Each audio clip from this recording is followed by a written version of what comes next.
being 3:30. I would like to welcome everyone to the Glenorchy City Council meeting of Monday the 27th of May 2024. And before we start with our agenda, I'll welcome my colleagues.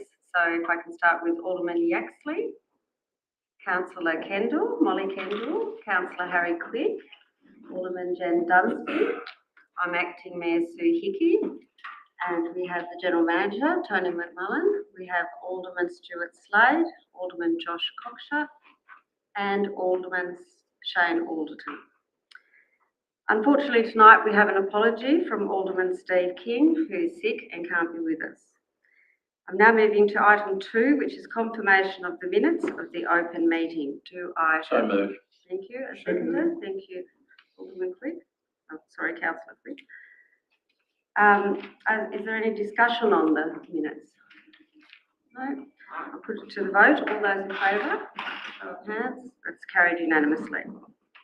Now we have announcements from the Chair. I'm sorry this is going to be a little bit longer than normal. Today I want to lead with the news of last week of a young woman who was racially abused on her way to work in Glenorchy. Can I say how sickened and appalled I was to hear about the way this woman was treated, and I heard her story on the ABC and it was really heartbreaking. She was just going about her day and on her way to work, and this unfortunately wasn't the first time she's been targeted. No one deserves to be threatened like that. No one deserves to be treated like that. On a public street, no less, just going about her way to work. And I hope that that woman has the support she needs. I can confirm that the Tas Police were straight onto the situation and have identified and engaged with young people involved.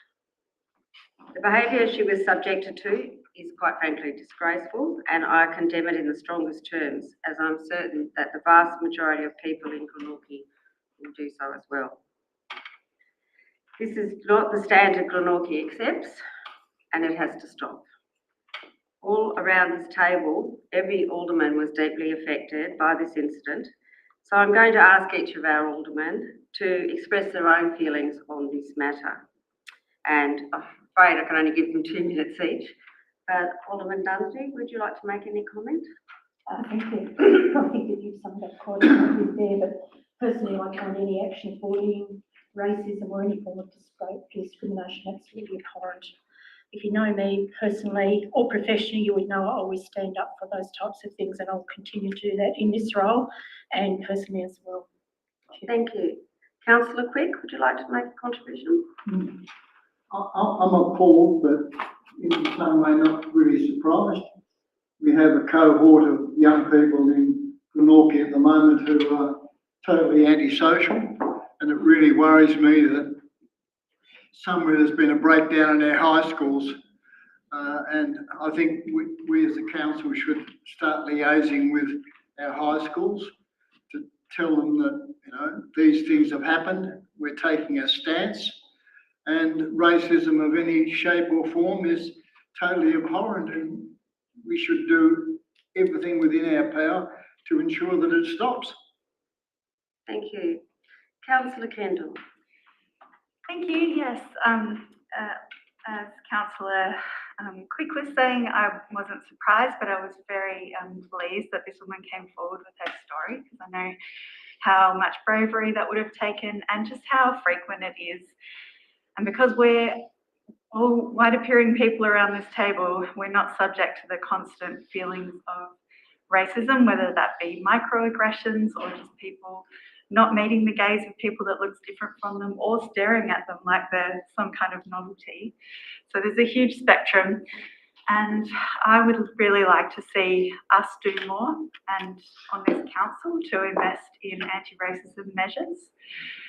And I'd also like to encourage anyone that's subject to racist attacks or abuse to report it, not just to police, but also to Equal Opportunities Tasmania, because often racially motivated attacks aren't able to, the racial element of them aren't able to be tracked by police until sentencing. And so many of these crimes are going unreported.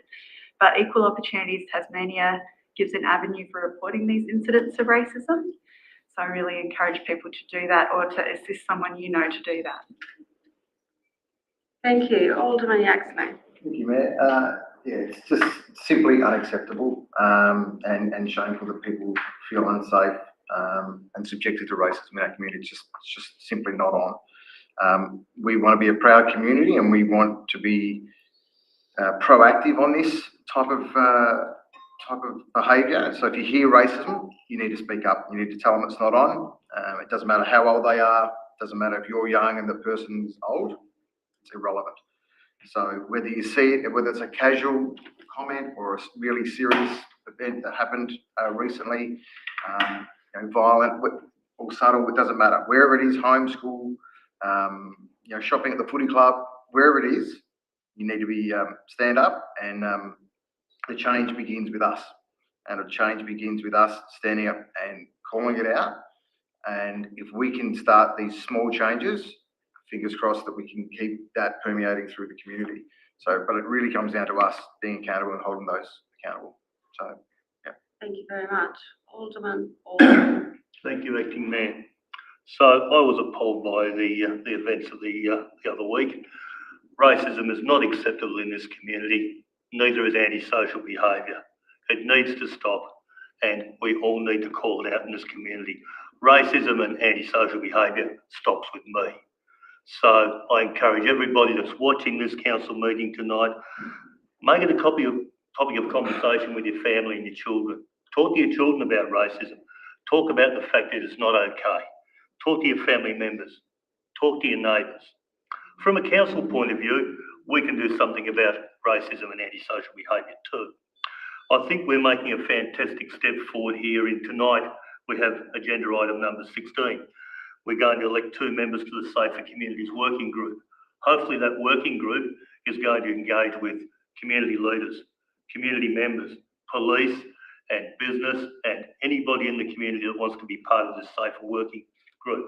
Through this working group, I certainly hope council can contribute to stopping racism in this community. Thank you. Thank you. Alderman Josh Cogshaw. Thank you, Acting Mayor. I agree with my fellow elected members. It was quite disgusting to see the behaviour which occurred last week, and obviously we clearly call it out tonight and say that standard of behaviour is quite clearly unacceptable. We won't tolerate racism or any social behaviour in the community, and as leaders we have to call it out and voice our concerns and to speak up to, like Alderman Dunster said, those bullies who then they can bully and intimidate people. So we're taking a stand. It's definitely not on, and we'll do everything in our power to make sure that everyone in Glenorchy feels safe, or they should, walking down the street, walking home, in the supermarket, at the football or community soccer, wherever they are. It's totally unacceptable, and let's just say that we're right behind everyone ensuring that we are safe as a community, and we will stamp racism out in that space. Thank you. Alderman Slade. Thanks, Acting Mayor. I thought the issue last week was horrid, but not surprised. As you know, I raised quite a few of the issues as I wandered around the streets here of Glenorchy. I think realistically, what comes out of this, the fact is that I personally, although a lot of the things that take place are involving people above the adult age, a lot of it is still younger people doing or participating in these racism acts. I believe that the Youth Justice Act in Tasmania needs to be reviewed like yesterday. It needs to review to give the people who can assist the most, the police, and also counselling agencies for young people, there's additional powers to overcome a lot of these issues and not make it harder. And until that is done, the apprehension by the police and also the identification by us as individuals really doesn't go very far, because unfortunately these people seem to be getting off too lightly. So I repeat it again, that Youth Justice Act needs to be looked at immediately. When we set up Racism Stops and Me program back here, when I was mayor in about 2013, it was quite effective, and the council was quite effective. I think what's happened is it's run out of legs because of that scenario that I just outlined. That the fact is that certain people believe they can just get away with this type of behaviour. Most people are scared to stand up and come forward, and I fully understand that. That doesn't worry me, but I can understand why some people wouldn't do that. The bottom line of all this as well is that we're actually driving people out of our community. We're driving people out of our community to shop here. We're driving people out of our community here to live here. And we're driving people out of our community who, in all shapes and form, want to enjoy a nice place to basically, live, play, and do all the other wonderful things.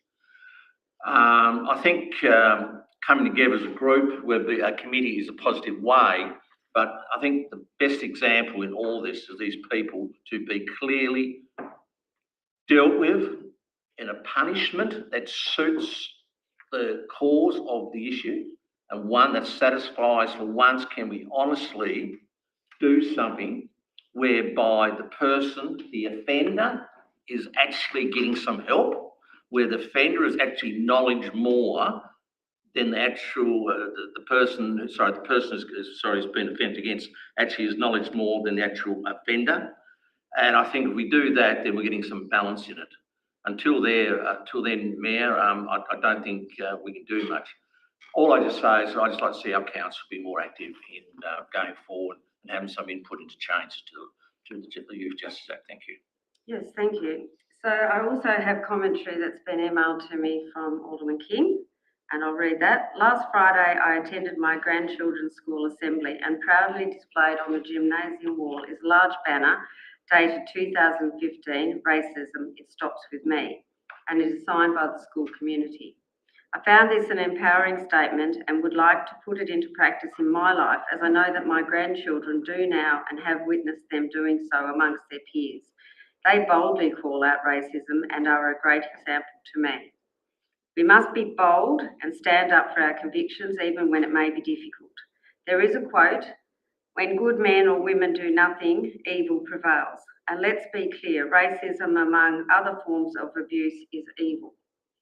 It is time that the squeaky wheel or the minority no longer prevail. We should be like an 18-wheeler truck driving noisily through the streets to share our message.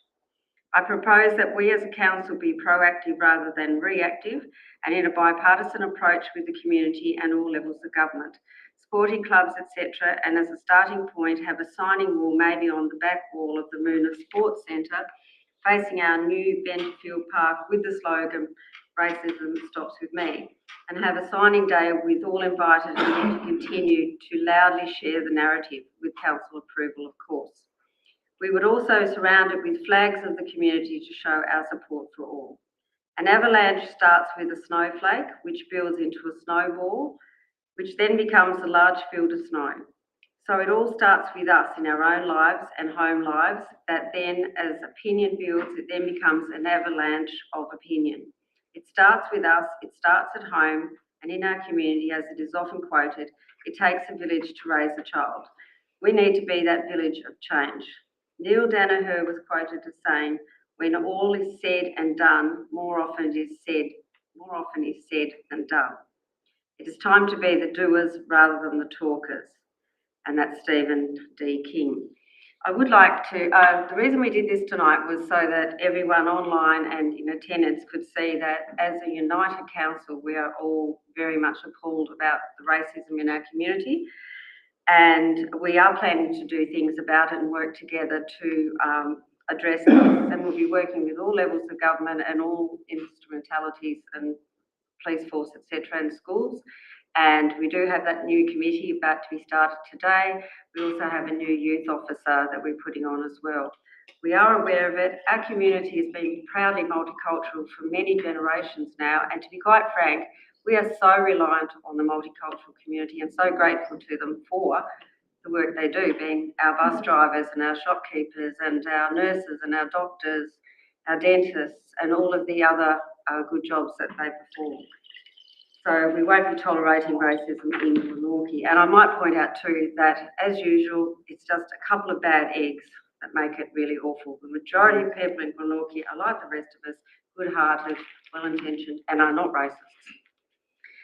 Now, in other announcements, I want to bust some myths.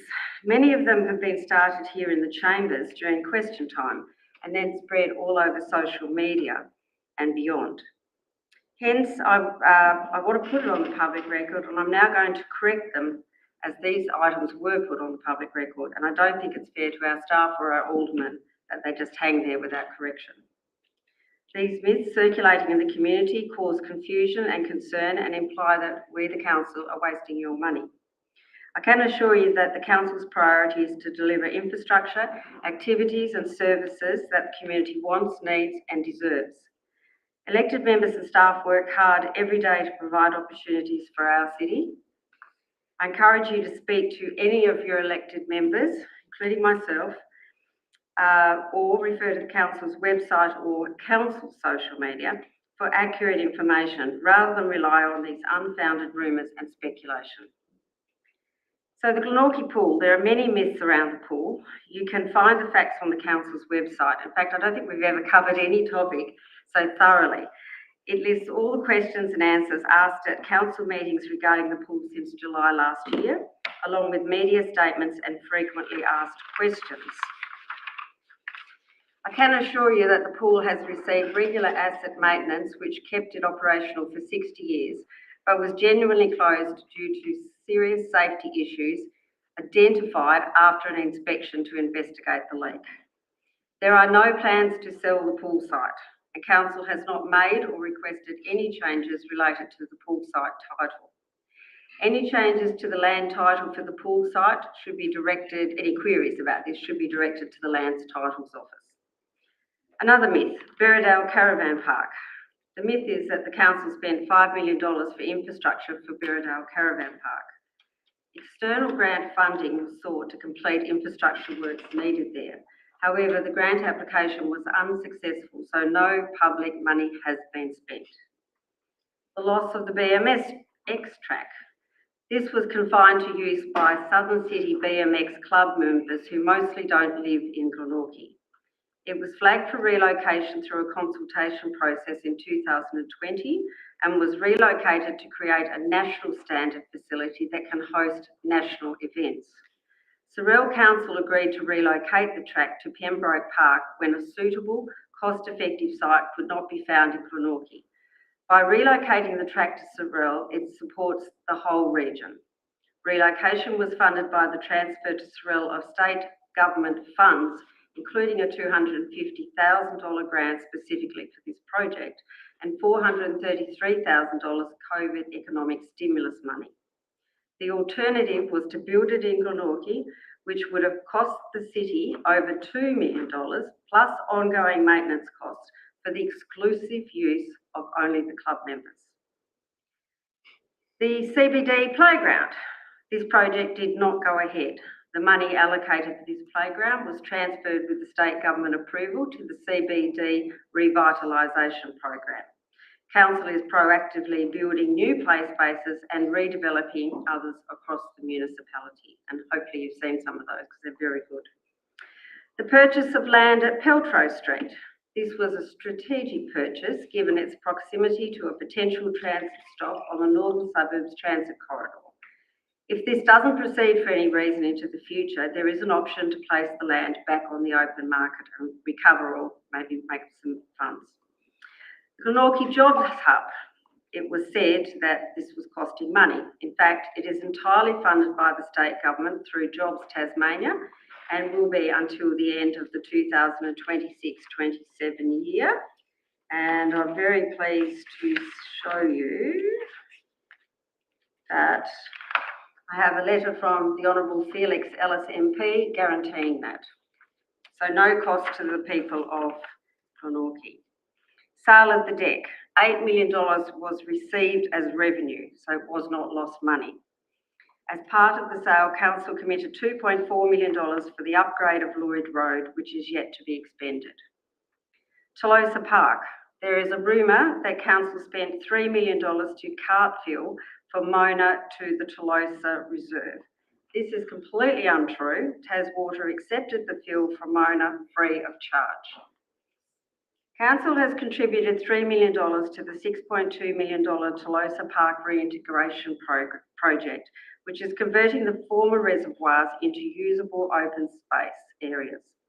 Council's contributions come from the sale of the deck. The Jack Jumpers High Performance Centre. Council were surprised as the community about the move to Kingston, particularly given the development application was well advanced and had been lodged with the council, but the council was waiting on further information from the state government. It had been sitting with the state government for a little while and they hadn't responded. There were no delays caused by this council. It is council's understanding that the project has been significantly underfunded for essential associated works, including traffic mitigation, water, power and car parking. And all of these are necessary under the Tasmanian Government Planning Scheme, which outlines the rules that the Glenorchy City Council has to follow. Whilst council is disappointed in the decision to relocate the High Performance Centre, we are pleased to have had confirmation that the much needed indoor community courts, which were promised to Glenorchy at the 2018 election, will still be built in Glenorchy and funded by the government. And to back that up, I have this from the acting Minister Nick Digan, MLC, who is the acting Minister for Sport and Events, and I believe we have a meeting this week to discuss those courts. So we'll hear more about that. But they're not going anywhere other than Glenorchy, I can assure you. This investment is very important to give our young people more recreational facilities and opportunities. And just for the record, I have another letter. This is the letter that confirms the Liberal government's commitment to the $5 million for the pool. Now, this is so critical, this letter, because without it, the council could not start works. The budget would not be handed down till September, and by the time a grant deed was enacted by the state government, it could be well after Christmas. So this is a very, very important letter of comfort that allows our officers to get on with the planning and the wiring and all the other bits and pieces that they need to do. And then finally, I'm pleased to provide an update on MI Global's study into the longer term future of the pool, which is included here. And I believe that's online too on our website. Not yet? No, Acting Mayor, no, that's basically for elected members' information or to read out and share with the gallery today. Okay, so do you want me to read the whole thing? It's a good news document, but I don't want to keep you here all night. Basically, it's about the fortnightly progress report. So it just talks about the engagement.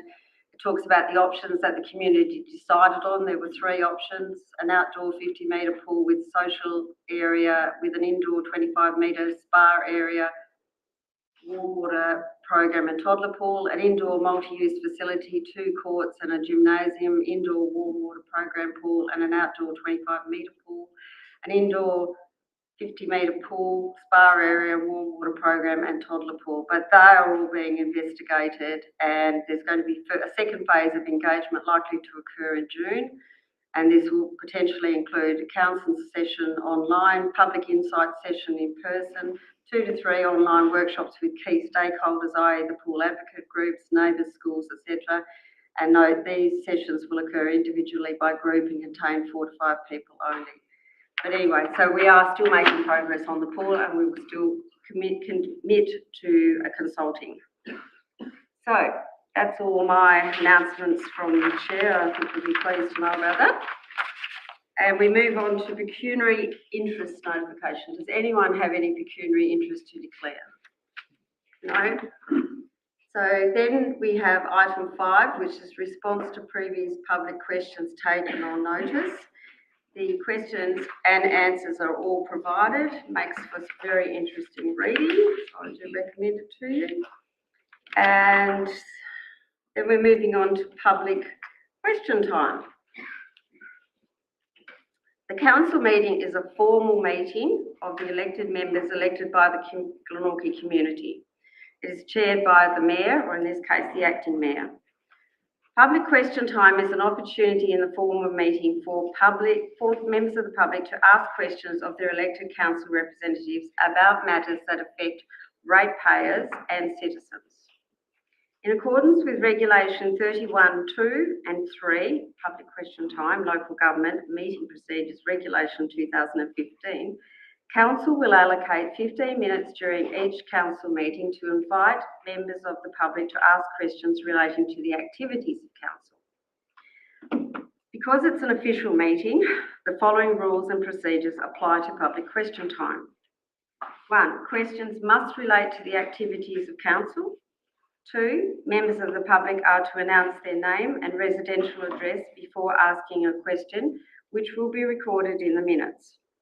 Questions are to be put succinctly and in the form of a question, not a comment, and preferably without preamble.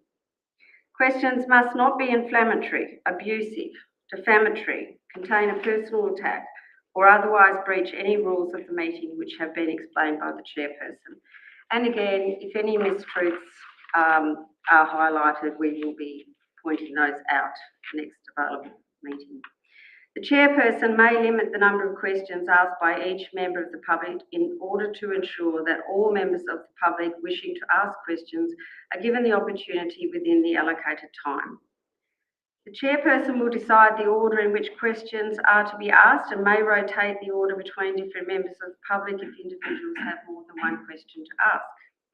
The chairperson may, in their absolute discretion, refuse to answer a question if the chairperson deems it to be inappropriate or does not comply with these rules or the rules of the council meeting.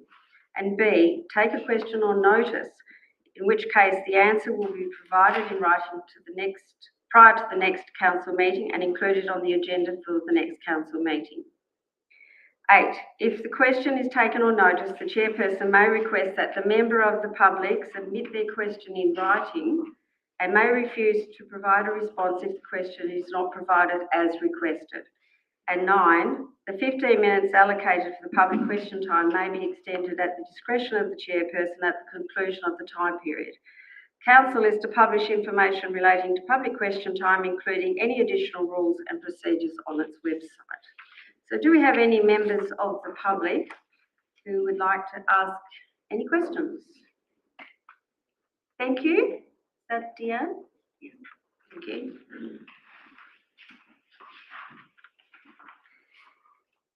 Welcome to council.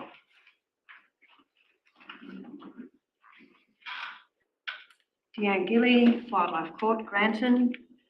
Good afternoon. Today's agenda gives a good detail of the interactions that went on at last public meeting, but the way that Alderman Harry Quick and his rant about being hypocrites and other is intimidating. Some people feel that they can't even come to council and ask questions.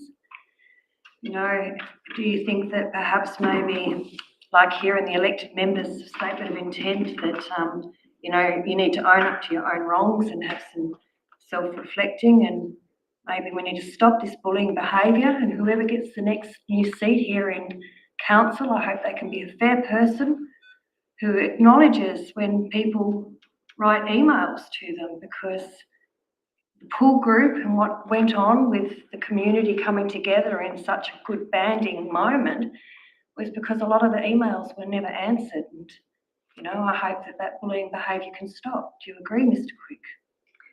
We're not allowed to target any individual. Okay. The other thing I'd really like to ask about, because it's great news that we've got some money coming towards the pool, fabulous. Now, some members in the community have come up to me and said, is there any way we can open up that shower block? Because we've got people living in cars. Maybe it might be quite good for the security of the pool to be able to have something like that where we may be able to help provide some locker space. Glenorchy Hobart Council now has a lovely shower block in the Argyle Street car park. And is there any way that perhaps council might look at maybe incorporating something like that with the Salvation Army, or some other volunteer group might be quite happy to oversee that and provide some services to some people in our community that are living rough? Well, thank you. That's a wonderful suggestion. I will take it on notice, I think, because it's merit-worthy. However, I do know that I've asked some other questions, and because it will be a work site, it may have limitations. So, but we'll definitely look at it for you. Hopefully, yeah, we can get some cages across the back of it. It doesn't need to be accessible to the back. Well, thank you anyway. It was nice. Thank you very much. Okay, do we have any other questions from the members? Yes, thank you, Ms. Crew.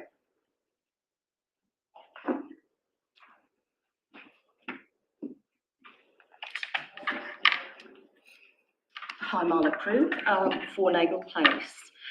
My question is, can I assume the council has adopted my petition to Parliament as a blueprint for addressing racism in the region? About a month ago, I sent my petition to Alderman Slade and Acting Mayor Sue Hickey, and it calls for amendments to the Youth Justice Act and the Sentencing Act and therapeutic measures for perpetrators and meeting with offenders face to face. In other news, the Commissioner for Children and Youth, Leanne McLean, has contacted me for a meeting. So I'm hoping that if I can work with council, I can address these issues with her. Right, so I'm sorry if I've let you down there, but I thought you were taking it to Parliament. But It is going to Parliament. Oh, right, well, I'd be happy to work with you and I think the whole council would be. Yeah. Well, that came from Ella Haddad, that Leanne McLean wanted to meet with me. And another matter, it's with regard to Constance. Point of order, Acting Mayor. Could I request that Ms. Crew share this petition with all the aldermen around the table rather than specifically targeting one or two aldermen? Yeah, absolutely, yes. I thought she had brought it to council, but yes, by all means. I'd be very happy to do that. Thank you. Thanks. My next point is Constance Avenue. I brought that up and we've had a meeting with the residents in Constance Avenue and they thought that it was agreed that certain actions would be put in place, but I've subsequently received an email from Mr. Reali to the contrary. So perhaps we could discuss this at a later stage, but I wanted to bring it up here to let them know that it is being addressed. To my knowledge, it is. Is this the one behind the YMCA? Yeah, I might need some clarification. Well, they said that you sent them an email to the effect that there wasn't sufficient money in the budget to actually look at blocking off the creek, but yeah. Thank you, Mayor. The car park works that were committed to are progressing. They will take place. They will be putting fuel stock down the car park to stop cars doing skids and things in the car park. The fencing solution, we're having to investigate that further because increasing the fence is not something that would provide a fix to the situation. It may just make it a little bit more difficult, but not completely deter the behaviours that's going on down there. I've also asked our engineering department to look at options to try and do something with the stormwater pipes. Mm-hmm.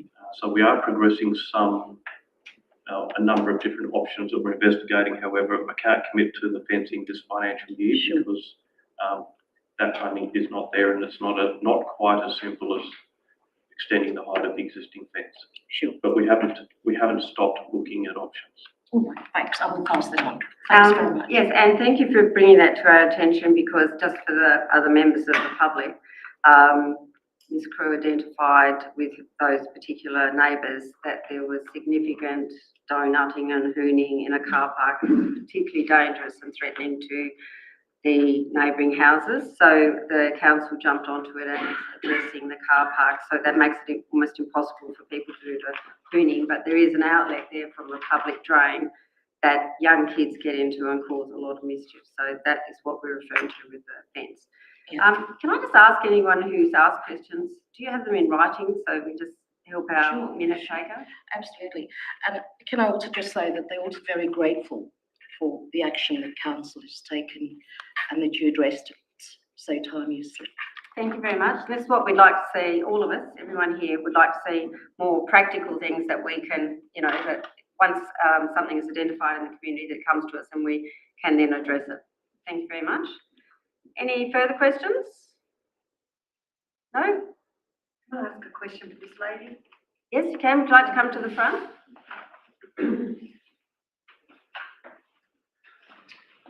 Deanne Gilly, Wildlife Court, Granton. Just asking a question on behalf of somebody else. Please, can we ask about the historical archives and where they are being kept? The history signs are in poor condition. Glenorchy has an amazing history, but there's very little of it around Glenorchy anymore. So where are the archives being kept is the question. Yes, that's a good question. That's a good General question. Manager? Can we take that one on notice? Can we take that on notice? Thank you very much. Yeah.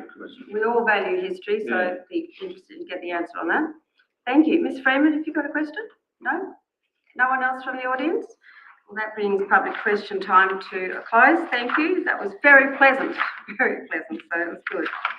Now we're moving on to, if I missed anything, is it petition 6 or 7? There's a 7 there. 7, thank you. Any petitions addressing council meeting deputation? No petitions, Acting Mayor. Okay, thank you very much. We now move on to 8. And this is activities of the mayor, and in this case it covers 2 mayors, so the mayor and the acting mayor. So moved. So moved, thank you. Do we have a seconder? Thank you, Mr Councillor Quick.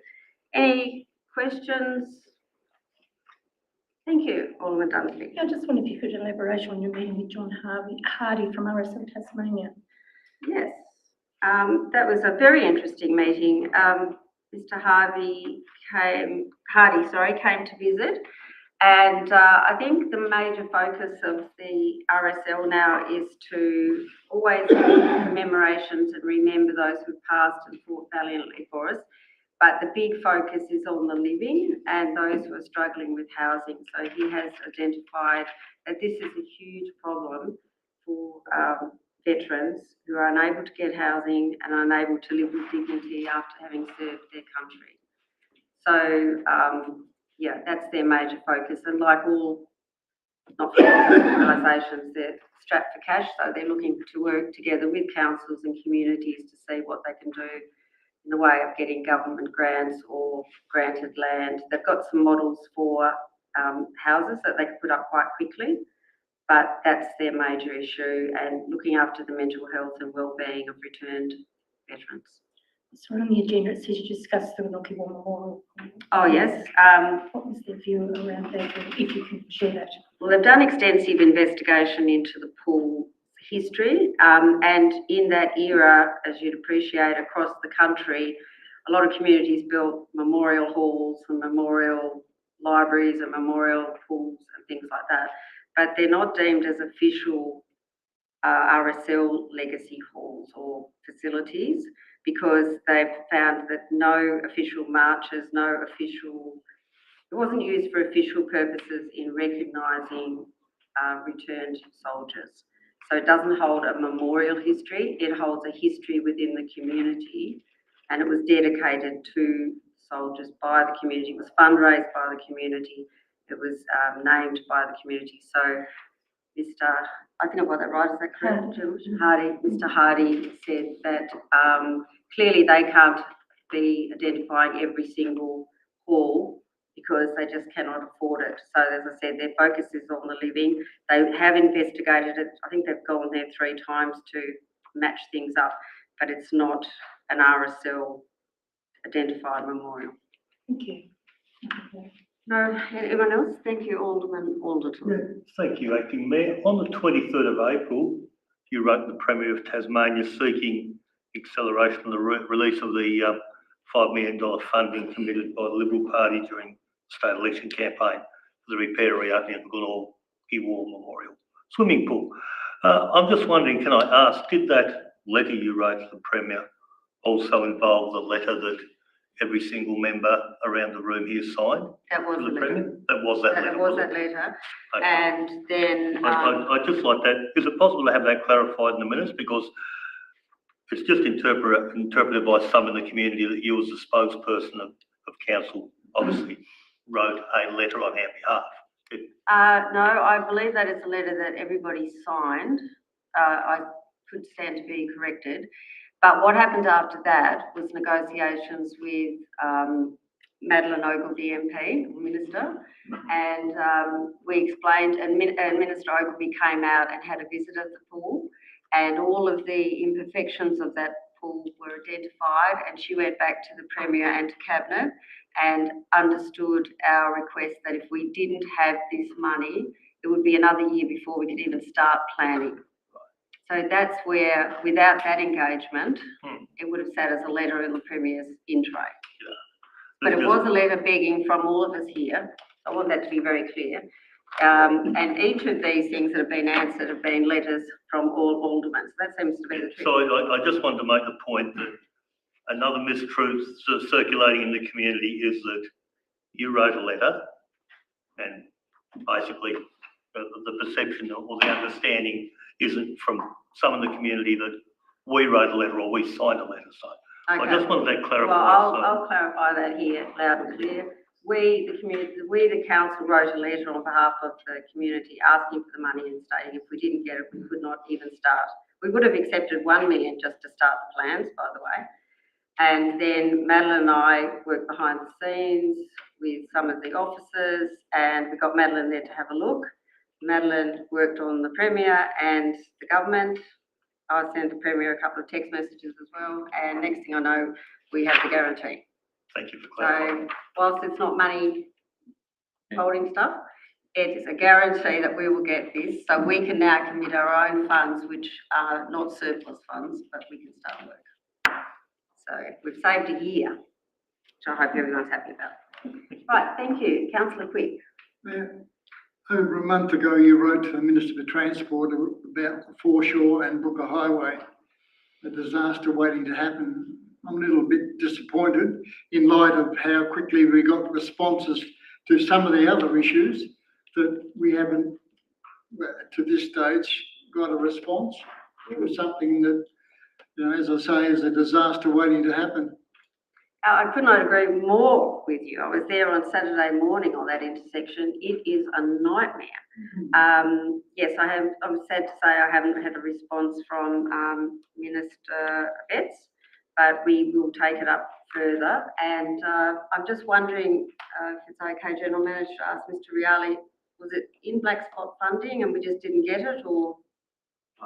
Acting Mayor, no, it's actually a commitment by the state government to improve that intersection and put traffic signals there.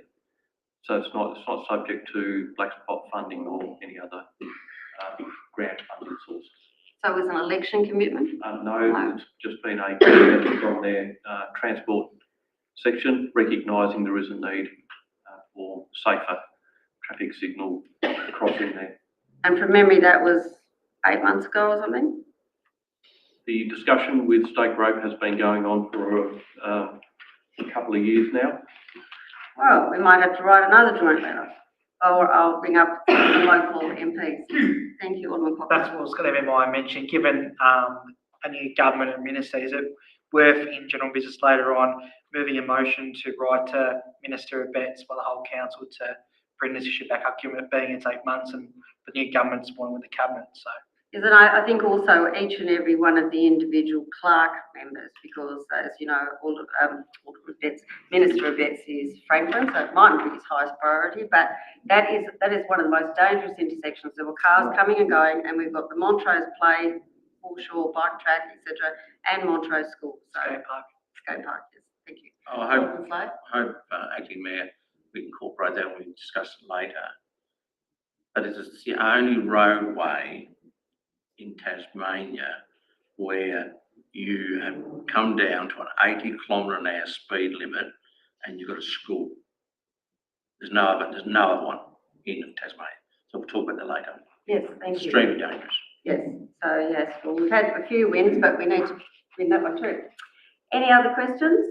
Oh, thank you. Councillor Kendall. Thank you, Acting Mayor.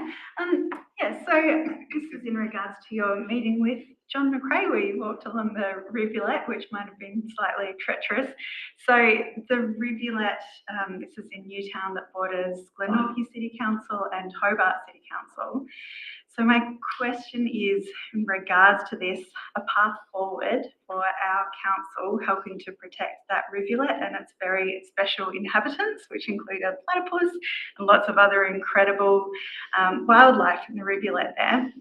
It's a difficult rivulet because it borders both council areas, and ideally I would love to see elected members in combination with management of council on both sides, HCC and GCC, come together to make a plan going forward for its protection. So I guess this question is to either the General Manager or to maybe to Director Reali about where to next for the rivulet. Can I just clarify that? I'm not certain it's the Glenorchy rivulet, it was the Humphreys rivulet. Yes. Oh, okay. However, so if I could just say that, Don McRae is a concerned citizen and has a friend who's an ecologist.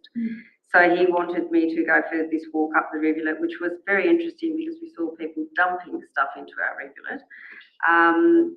But we've also had the water tested because we haven't been able to find too much livestock, living organisms in there, but it was tested and it was fine. So we're going to test it again later. The one that you're referring to with the little platypus, that one is next. So that was the connection I would have liked you and Don to work on, and I did send him all your pictures. Yeah. Alderman Reali, did you want to say any commentary on that? Thank you, Acting Mayor. Oh, Alderman, sorry, Director Reali. Hi. Thank you for the promotion, but I'd like to go to our Manager of Environment.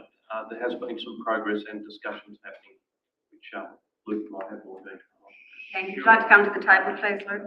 Yeah, there is some land tenure ownership confusion to that area. We're clearly responsible for the section above Main Road.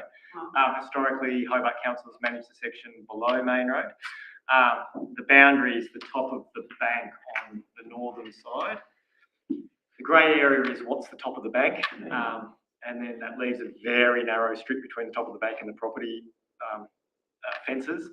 I guess the long story short, though, is regardless, it's an area that needs to be looked after. Discussions are underway with City of Hobart and our own land care section to look at whether we can establish a collective group that works together throughout that section of the rivulet to help maintain it. Our internal guys are having a look at the sections which were in dispute as to who manages them to make sure that they are being looked after and they're not falling into this sort of a bit of a no man's zone of a narrow strip. So yeah, there is stuff happening, and as you know, there's the big project down at the mouth of the rivulet that both us and Hobart are contributing several $100,000 to naturify the mouth of the rivulet. But the idea will be that we continue that improvement up the stream as well and work with our community groups on looking after it. There's a few challenging areas where we'll have to use contractors just safety wise. But yeah, it's good movement on that front, and it's been good to clarify some of that challenging land tenure. Yeah. What's the top of the bank? Yeah. So just for the benefit of our audience, Councillor Kendall identified a concern she had with that rivulet, which is, what do we call that rivulet? Newtown rivulet. Okay, the Newtown rivulet. And she sent some really disturbing photos because there is a gorgeous platypus that lives there, and also in the pictures were shopping trolleys, a Barbie doll head thing, like almost a life-size one for curling hair. A lot of rubbish in. Yeah, so I'm hopeful that they've been removed.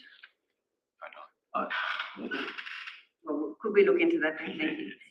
All I was going to say, Acting Mayor, I'm a bit confused at the boundaries where we have and they have, because I actually thought that where my grandparents lived, and I spent a lot of my time fishing, whatever, in Hamill Street.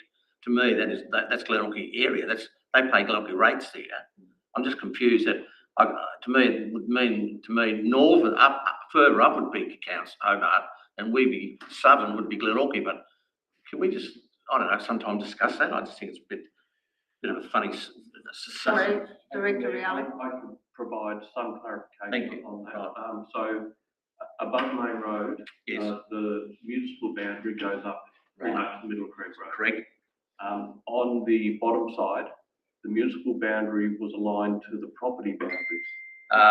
And the property boundaries are shown to be on top of the bank. Right. not down into the creek, into the middle of the creek. However, In saying that, there are some areas where there is a little reserve area that we do maintain. Right. And there was some survey work undertaken to probably look at where the municipal boundary actually sits now. So this is what. Very complicated. Luke was talking about probably a strip of no man's land. However, regardless of that, we know that it does need to be maintained, and there have been some discussions with our environment team in setting up a group in conjunction with Hobart and some of the interested landowners and people who are concerned about the rivulet getting together and forming something like a land care group to look after it. We've also had our own works team down there do an inspection only last week to look at what needs to be done, and I'm not sure, but they may have cleaned up some of those bits of debris in the rivulet. I hope so. Thanks, Deputy General. It's good summary, actually. Yeah, thank you. Yeah, thank you. Thank you, Luke. Are there any other questions on any of the activities of either man? No?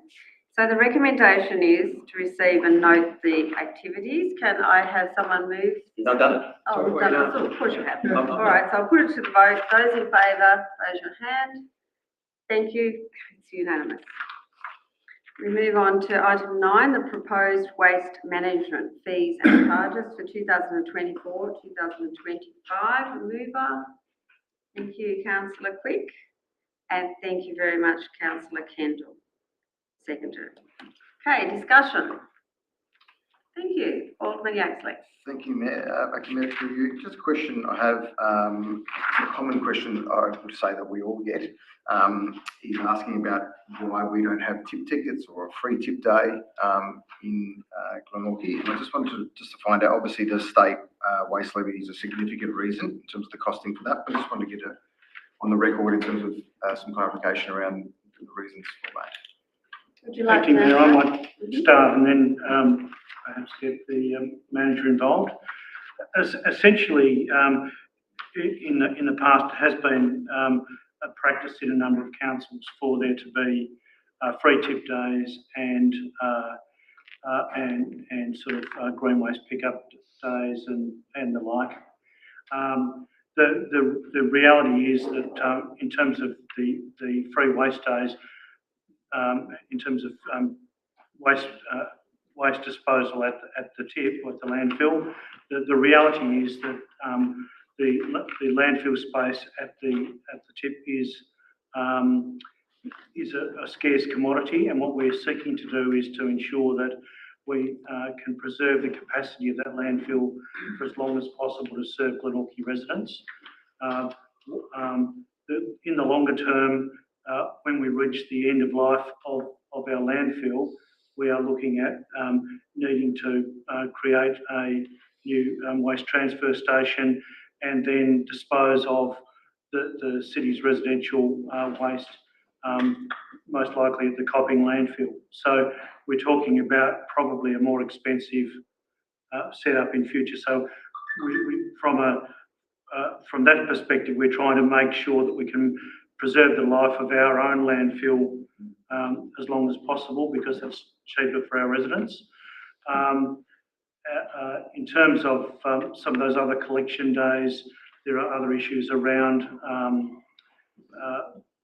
not only the cost, but also work health and safety concerns as well for the contractors that actually are picking up all sorts of awkward things at the side of the road. So essentially, it is something that has been considered by council a number of times over the years, but the expert advice has been that we need to head in this direction from a waste management strategy perspective.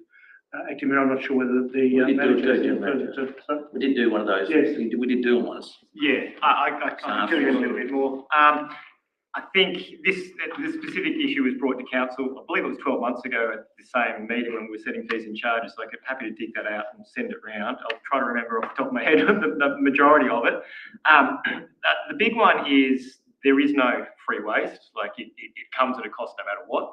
I can't remember the figures off the top of my head, but I think it might have been something like 1,500 visits during the free waste weekend. there's 22,000 ratepayers. So in reality, those 22,000 ratepayers are paying for the 1,500 or the 2,000 that are using it. It's certainly not free. As the General Manager outlined, there's occupational health and safety issues, having that many people visit on a single weekend. It's incredibly hectic. But the really big issue is it provides no incentive to minimise waste, which is a really big one. The guys would report that as much as 50% or more of the waste that was being deposited on the free waste weekend could have been recycled, could have been reused. You're not being weighed, you're not being charged when you come through the gate. So people are just coming through with anything, not doing the separation, throwing it on the tip, walking away from it. And that's just causing a bigger cost to everyone and a bigger environmental impact and everything else that goes with that. The principle of user pays is really important in waste management. Without that, your incentive to minimise waste just isn't there for a lot of people. So if it's coming for free, then that incentive just isn't there. When it's user pays, then you incentivise people to separate their recycling, put their recycling away, take what can be recovered to the tip shop and be recovered by the tip shop, separate your metals and put it in the metal yard rather than just show up on the weekend, throw it all on the tip and feel that it's free, but it's really not. You've got all the ratepayers that are not using the service that are actually paying for it. Yeah, okay, that's great. Thank you. Oh, sorry, another question? No, another question, just a comment from that. Just in terms of noting the report, that I'm pleased to see that we've increased the fee for those who are non-residents of Glenorchy. There's a higher fee for those, and then for our ratepayers and residents, there's a lower fee. So obviously that allows the extension of the landfill cell. So I'll be supporting the charges. Thank you.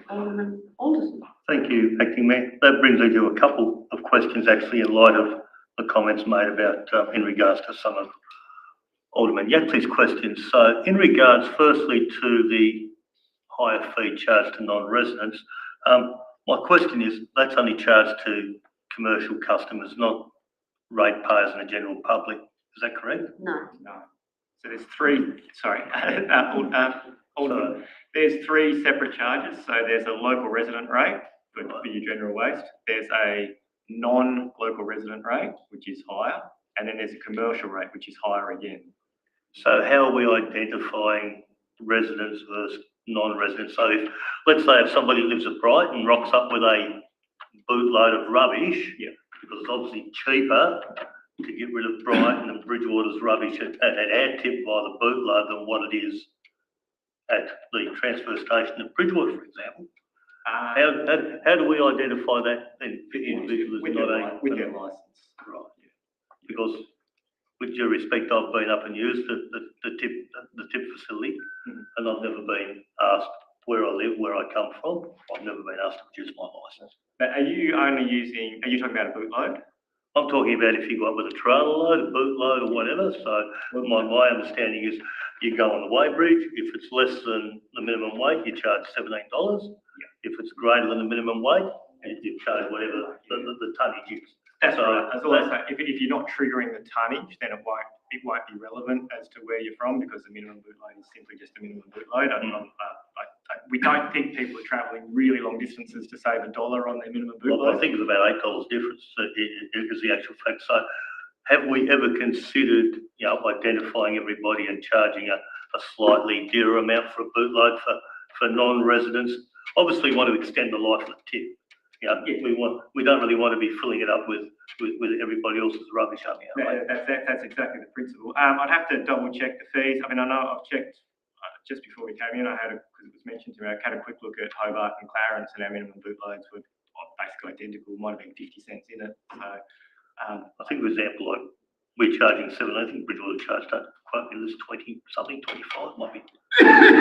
Sure. The smaller their loads are at the Bridgewater waste transfer station, the more expensive they are. They encourage people to actually take more rubbish to that transfer station than less.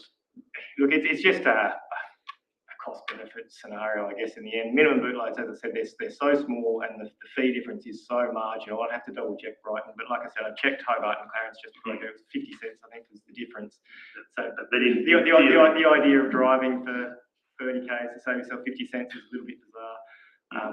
We could, but then it creates, it's just that where do you draw the line as to how many people that are coming through for the, I guess it's all about how long do you want to extend the life of the tip up there for ratepayers, I guess, is what it all boils down to. Because if you're using if non-ratepayers are using it at a very large scale. Yeah, absolutely, but obviously if it's coming down to tonnages, then it is triggered. It's only the minimum boot load, but it's not triggered. Yeah, I realise that. What I'm saying is every minimum boot load adds up. You get 1,000 boot loads, that's a lot of waste. Right, Alderman Alderton, it does say on page 39, a driver's licence or valid ID would need to be presented to the tool booth operator. And conversely to your argument, I got a guy who rang me very angry because Glenorchy was dearer than Brighton, and he actually lived in Brighton. So I'm not certain that that's an advantage. Did you have a question, Alderman Slade, or anyone else on this matter? No, I've lost one. No more on that one. No. Councillor Kendall? Yeah, I won't get down into the weeds too much, but I have so many questions as always. But this one's about the waste levy, which doesn't necessarily specifically apply to us, but just a question I have about it. So I get the concept, and I support the concept of the waste levy, as frustrating as it is for us to have to hike up our fees in order to cover it and then reimburse. But the concept being that a part of the waste that gets dumped goes into this big pot of money, and that money gets spent on reducing waste at the production end and education end, which makes sense. But why is that waste levy applied to community groups that are picking up rubbish? That's not our call. That's the state government's call. Yeah. Depends on quite what you're talking about. So if it's a community group doing a pre-approved cleanup, so on the foreshore, council managed land, council owned land, council actually pays the levy. So we don't charge those community groups. Okay. If it's a community group that just has their own waste from their own community group activities, then yes, that does attract the levy. I can understand there's been calls before that, can't council just waive that? But then that's a real cost to council, and it comes back to that same user pays idea that if you completely obliterate the fees for people's own waste generation, there's no more incentive to minimise it. So it's a tricky one. The state government has got a charitable recyclers rebate program. So a lot of these places like your Vinnies and the like get a whole lot of stuff dumped on them that they don't even want.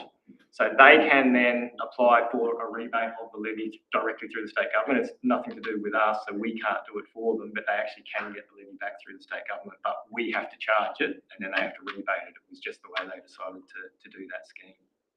But for the community cleanups that you're talking about on the foreshore, council actually just wears the cost of the levy on that one. Just wondering if there was an opportunity to lobby the state government, because that sounds ridiculous to me that the levy's still applied if it's rubbish cleanup.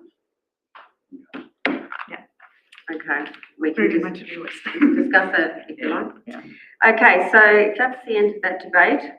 We have the recommendation that Council 1 approve the following curbside fees for 2024-25 financial year, and 2, approve the following disposal charges for the Jackson Street Waste Management Centre for 2024-25 financial year.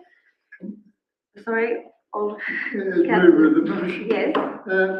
I welcome the fact that 5 weeks out from the new rate year, we're discussing this rather than ratepayers getting an addendum to their rate notice saying this is happening. And if people realise that the state government has almost 100% increase per tonne in waste levy, it's not our fault. We are being forced to implement this with a small increase of 5% and in some cases 10%. So I congratulate the council officers for enabling us to have this open discussion. So when people do get their rate notice and see that the levies have gone up, that we are being belted by the state government and acting accordingly. Thank you, that's a good reminder. All right, I'll put that to the vote. All those in favour? Carried unanimously. Item 10, climate change plans. Who would like to move this? Councillor Kendall. Thank you. A seconder, please. Thank you. I'm going to take, I think I saw Alderman Yaxley first, so I might go with Alderman Yaxley. Thank you. Any discussion? Yeah, I guess I'm happy to open this for discussion. It's a combination of the climate adaptation plan and the climate mitigation plan that the council's put together in conjunction with the regional climate change initiative. Yeah, happy to open it to others to discuss. Well, it's briefer than I was expecting. I've got more questions later. Thank you, Alderman Yaxley. Thank you, Acting Mayor. Just a couple of questions, just on action 4 around in the mitigation plan, carbon sinks. Do we or can we consider a policy around the protection of native trees to assist in prevention rather than like rehabilitation? Is that something that we've sort of considered or thought of? Can I have the manager, Luke, please? Thank you. Sorry, the question was, could we consider? Yeah, in terms of a policy around protection of native trees, so instead of coming at it from a preventative measure, rather than we've got to rehabilitate that space, if that makes sense. No, I think that's fair. You could potentially amend that action to note both that it's not just around rehabilitating, it's also around protecting what we've already got. That's the thought. I wasn't sure whether it was how would we have to do that within the plan itself, but look, I mean, a lot of those are probably already in place, but it's probably a fair position to reinforce that it's not just about rehabilitating areas and planting trees, it's about protecting them. I'd have to just open up the attachment. So, through you, Acting Mayor, I just wonder whether action 4.1 could just simply read, protect, preserve and rehabilitate our natural areas. Yep. You happy with that? Yep. Are you happy if the mover and seconder accept that in? Yeah. Yep. Okay, I'll just check, has our minute taker got that? Yes, thank you. Okay, anything further? And just my other question, I recognise that we're a member of the Regional Climate Change Initiative with the 12 other Southern Tasmanian councils. My question was would a sustainability provide another set of eyes within council itself rather than just being just that member? So would an officer in that role assist council to improve our climate plans effectively? Would you like to answer that one? Sure. I think the report itself does have a section on I guess finance and staffing needs, HR needs. I think all the more resources help. The key one, I think, from an officer's perspective, would be money to implement the plans. I think in terms of getting concrete action on the ground, that would be the most useful, which we've outlined in the council report there. We've suggested putting more solar panels on the council chambers, on the depot, on the childcare centres, buying electric vehicles, installing electric chargers and like that all comes at a cost. A lot of it will come with savings, operational savings in the long term, but you need upfront costs to deliver the project. So if you're asking what the priority would be for funding, I would certainly say, I think from our perspective, the priority for funding would be money to actually deliver the projects on the ground. As you can see through both plans, it's the responsibility for the implementation aren't with me or with my team, it's with whichever relevant team it is. So if it's amending the vehicle policies, then that will sit with fleet. If it's installing the solar panels, then it will be my team in property. If it's installing the electric chargers, then it'll probably sit with the roads and assets teams there where the chargers will go. So it spreads the responsibility out to all the different parties. We're trying not to create a situation where the environment team's responsible for it. It's a commitment from the council that climate change is part of what we do. The adaptation plan is around how we manage the risks of living in a changing climate. The mitigation plan is around how we reduce our own emissions to limit the impacts to start with. So the idea is that that's dispersed throughout the entire council rather than with any one party. So I guess that's why I guess we feel that if additional funding was, if there was an appetite for additional funding towards climate change actions, we've flagged the idea of a climate change initiative fund that was perhaps recurring every year would be a great way to fund that. Yeah. Like I said, it could be something like installing solar panels, but if there was a recurrent fund, it would also allow officers to apply for grants and the like as well, because usually you need contributory funds. So if we knew every year there was X amount in for climate change initiatives, then each year we could be applying for those grants to grow that funding further to deliver more projects. Yeah. So I think we've got a good outline of what those priority projects are. Yeah. It's a matter of, and a lot of those can be done with minimal cost, but we could certainly accelerate it with funding towards the projects. Yeah, okay. Absolutely. Oh, that's great.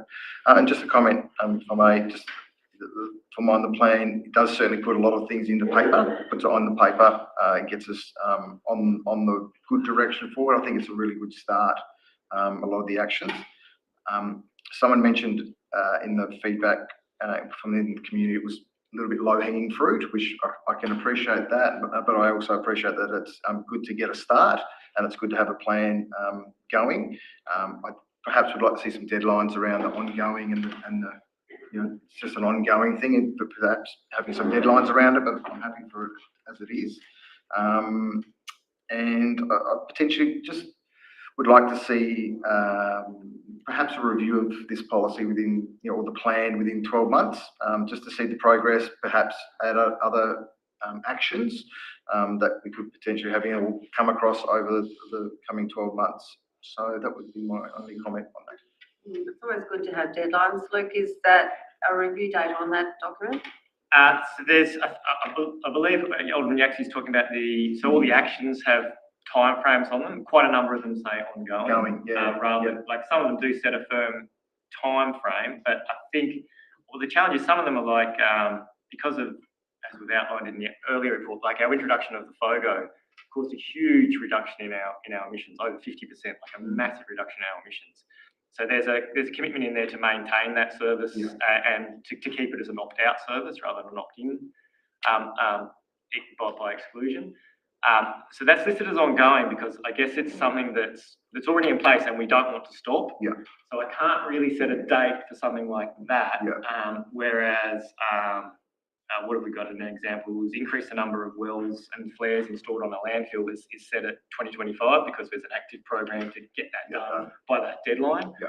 So some of them are more amenable to having a firm deadline than others. So I think when we've said ongoing, we're not trying to shirk away from a commitment as to when. It's more just that this is not something that will happen and then stop.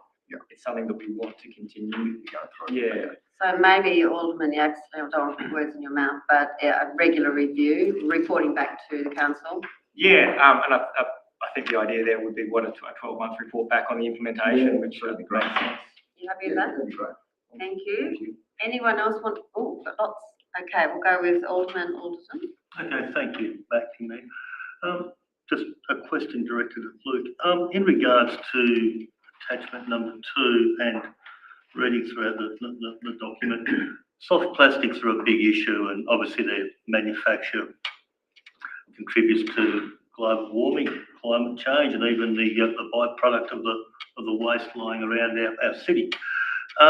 Obviously, some participants have put some feedback and attachment 2 in regards to bring back soft plastic recycling. I realise and understand the responses. We currently in Tasmania don't have any soft plastic processing options. However, as an action plan, as part of this climate change mitigation action plan, are council going to explore creating conversation around this topic and maybe encourage somebody to take a role in this space and have an organisation or a business or somebody that is prepared to come down here and take on the soft plastic disposal recycling issue? Yeah, so that work's definitely happening with the work that council does and the regional waste body does as well in terms of wanting that to be reintroduced. There's also the single-use plastics ban, or the problematic single-use plastic ban that the state government's intending to legislate next year. So that factor in itself should have a significant impact on the reduction of soft plastics and single-use plastics. Soft plastics are very problematic on many fronts. It's not real. Yes, the lack of processing is an issue. It's the product itself is the bigger issue. It's one of the reasons why there is no processing options for it is because it's not very viable. It melts down into a very small amount of plastic, but contributes to a large amount of waste that blows around on the streets and the like. So it's a big problem. But reducing the use of it is a much better outcome than simply providing a treatment option for it, if that makes sense. Yeah. So certainly work's happening with industry to try to get more processing options in place. But I mean, personally, I think that the bigger win to be had is by minimising the usage of it, which is also occurring to different degrees, like I said, with the legislative ban that's due to come into place in 2025 to problematic single-use plastics. Thank you. Okay, Alderman Sloan. Yes, thanks. Thank you, Acting Mayor. Look, I'm pretty excited about these type of plans. If I look at to what the council was, say, 20 years ago, we probably might have had it on a postage stamp somewhere, They really have got to leaps and bounds here.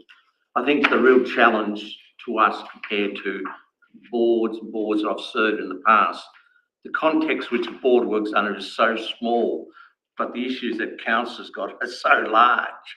And I think I love the fact that in 1-2 project context, it clearly puts out that local governments are in the front line dealing with the impacts of climate change. That is an absolute commitment that local government is in the climate change business, and we're an important part of that. So that, to me, it's a big tick. The other parts, I'm not going to go into the actual dates when things should be checked and whatever. I think what's important that when we look at free climate change identification risks and actions, to me, I'm happy in relation to how that fits into the risk management standard in Australia. The fact is that, we have an action, whether it be a fuel one or whether it be a fire or a building falls down or something like that, or there's some other physical problem, whatever.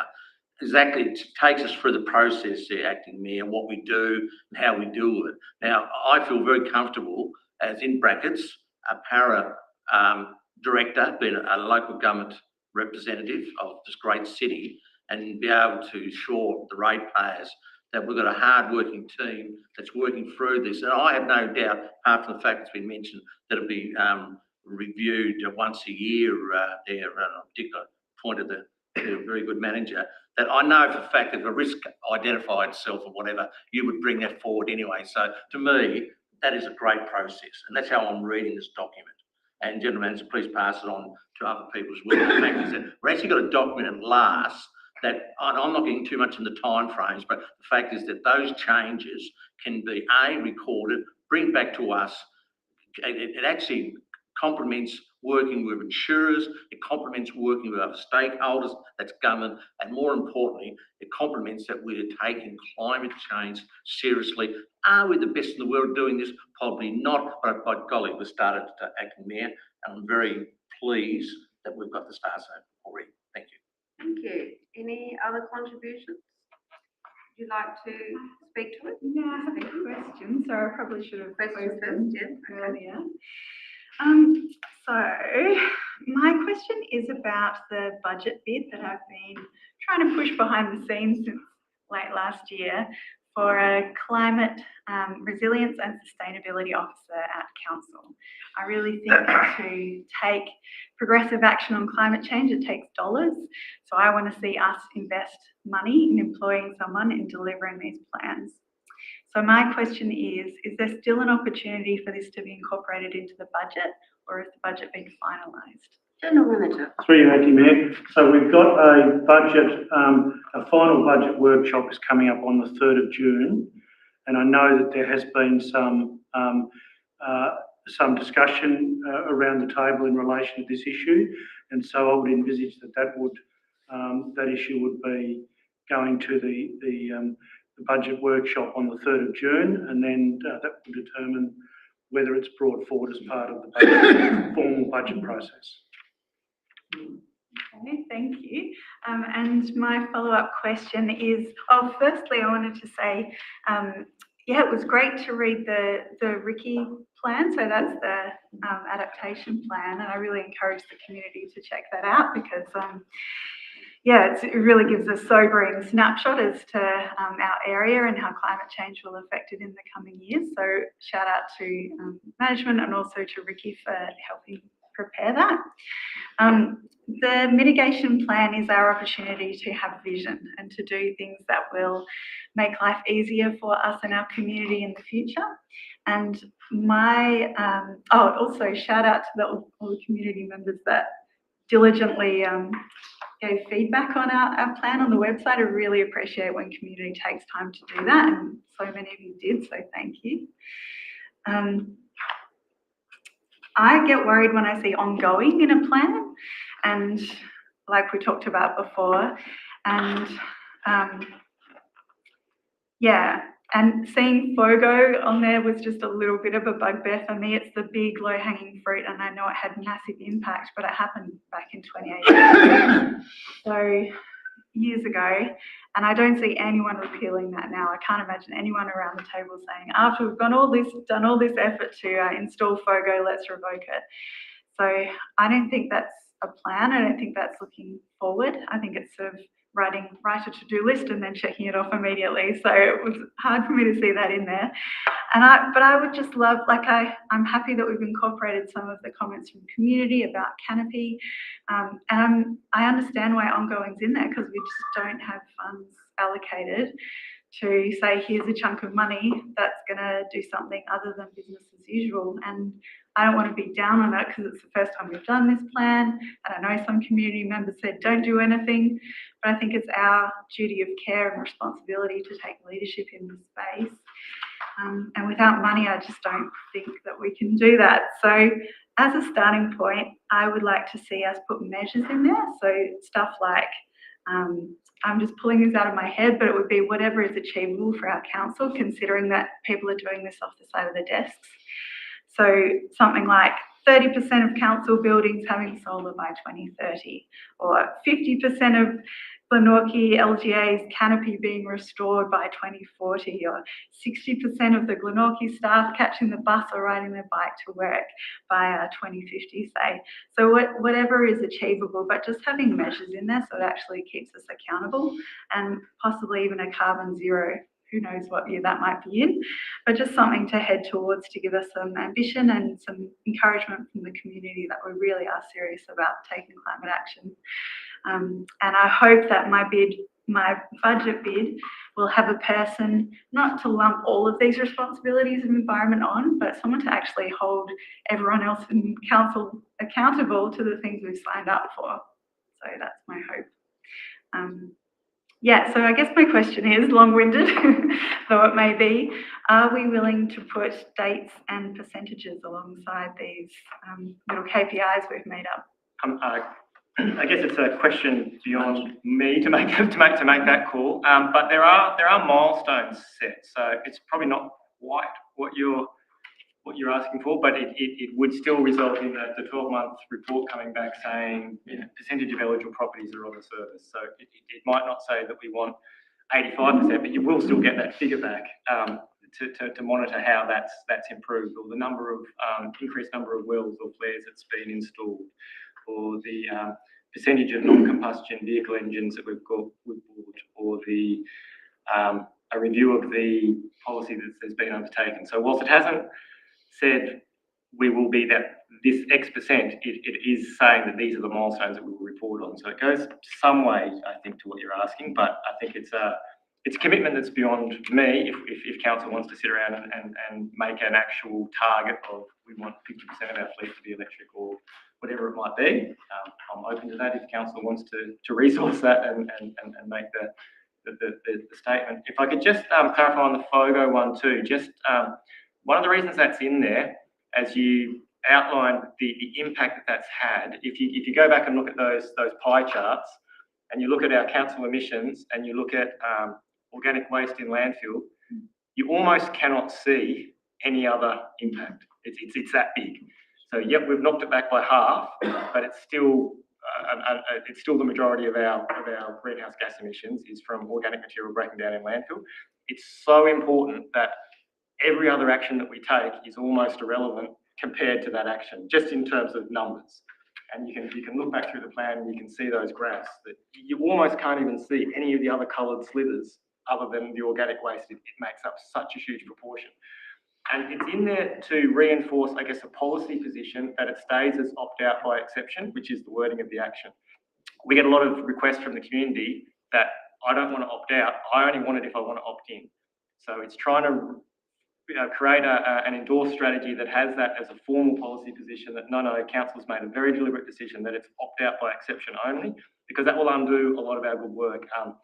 Several of the other councils that have gone the other way really wish they hadn't, because they've only got uptake of small numbers and they're not getting anywhere near the benefit we are. So I understand that it might seem like a cheap win, but it's a bit more than that. It really is wanting to set a policy position of council that it's opt-out by exception only, which is our current process, and that we don't cave to pressure to be an opt-in service, because it will really undo a lot of the benefit. Who's there? Right, so I did have Alderman Kendall closing the debate, so do you have a question? I just got a question. The question is that, look, to you, Acting Mayor, wouldn't it be feasible to do this? But to do this, of course, there is financial implications, and wouldn't a budgetary session, the next budgetary session, be appropriate time to do this and to make a more meaningful outcome? So it's hard to put it to a question, but that's what I'm saying. I believe it's too hard to do it now, but the question is, that'd be the best time to do it, wouldn't it? Yeah. I appreciate the passion, Alderman Kendall, and also from Luke for trying to make $1 stretch to 20. But I'm sure together, collectively throughout the year, we'll all be able to work on this as a very important project for council.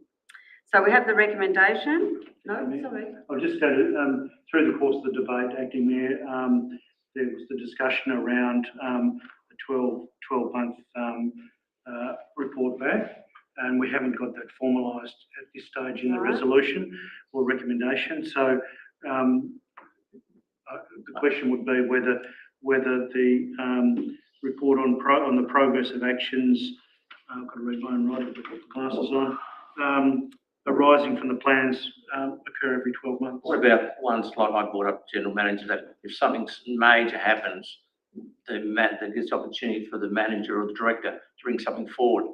So shouldn't that be in there as well if you're going to put the other one in? I mean, right, are the movers and, not movers and shakers, movers and seconders prepared to accept those amendments?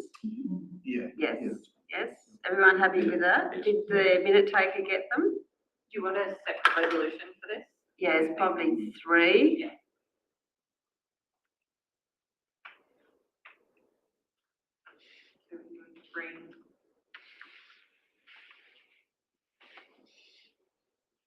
Within 12 months?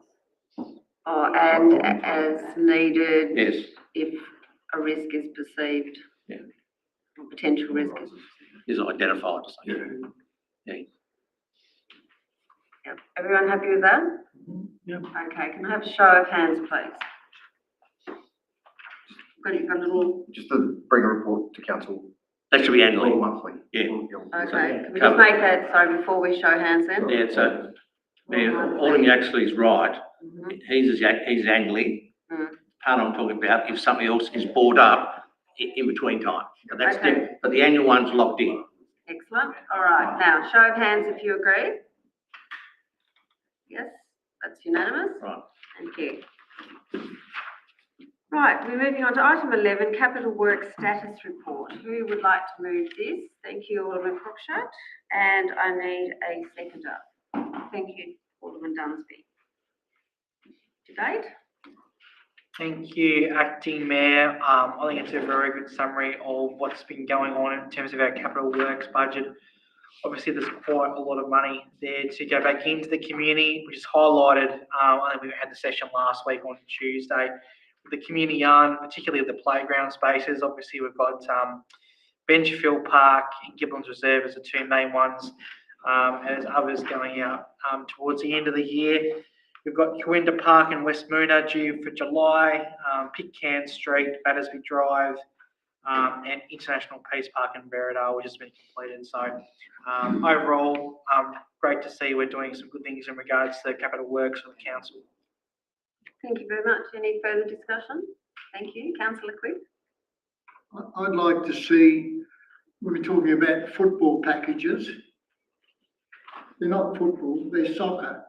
I mean, what's happening at KG5 and North Chigwell, we're talking about soccer. And some people, when you talk about KG5, immediately think of Glenorchy Footy Club.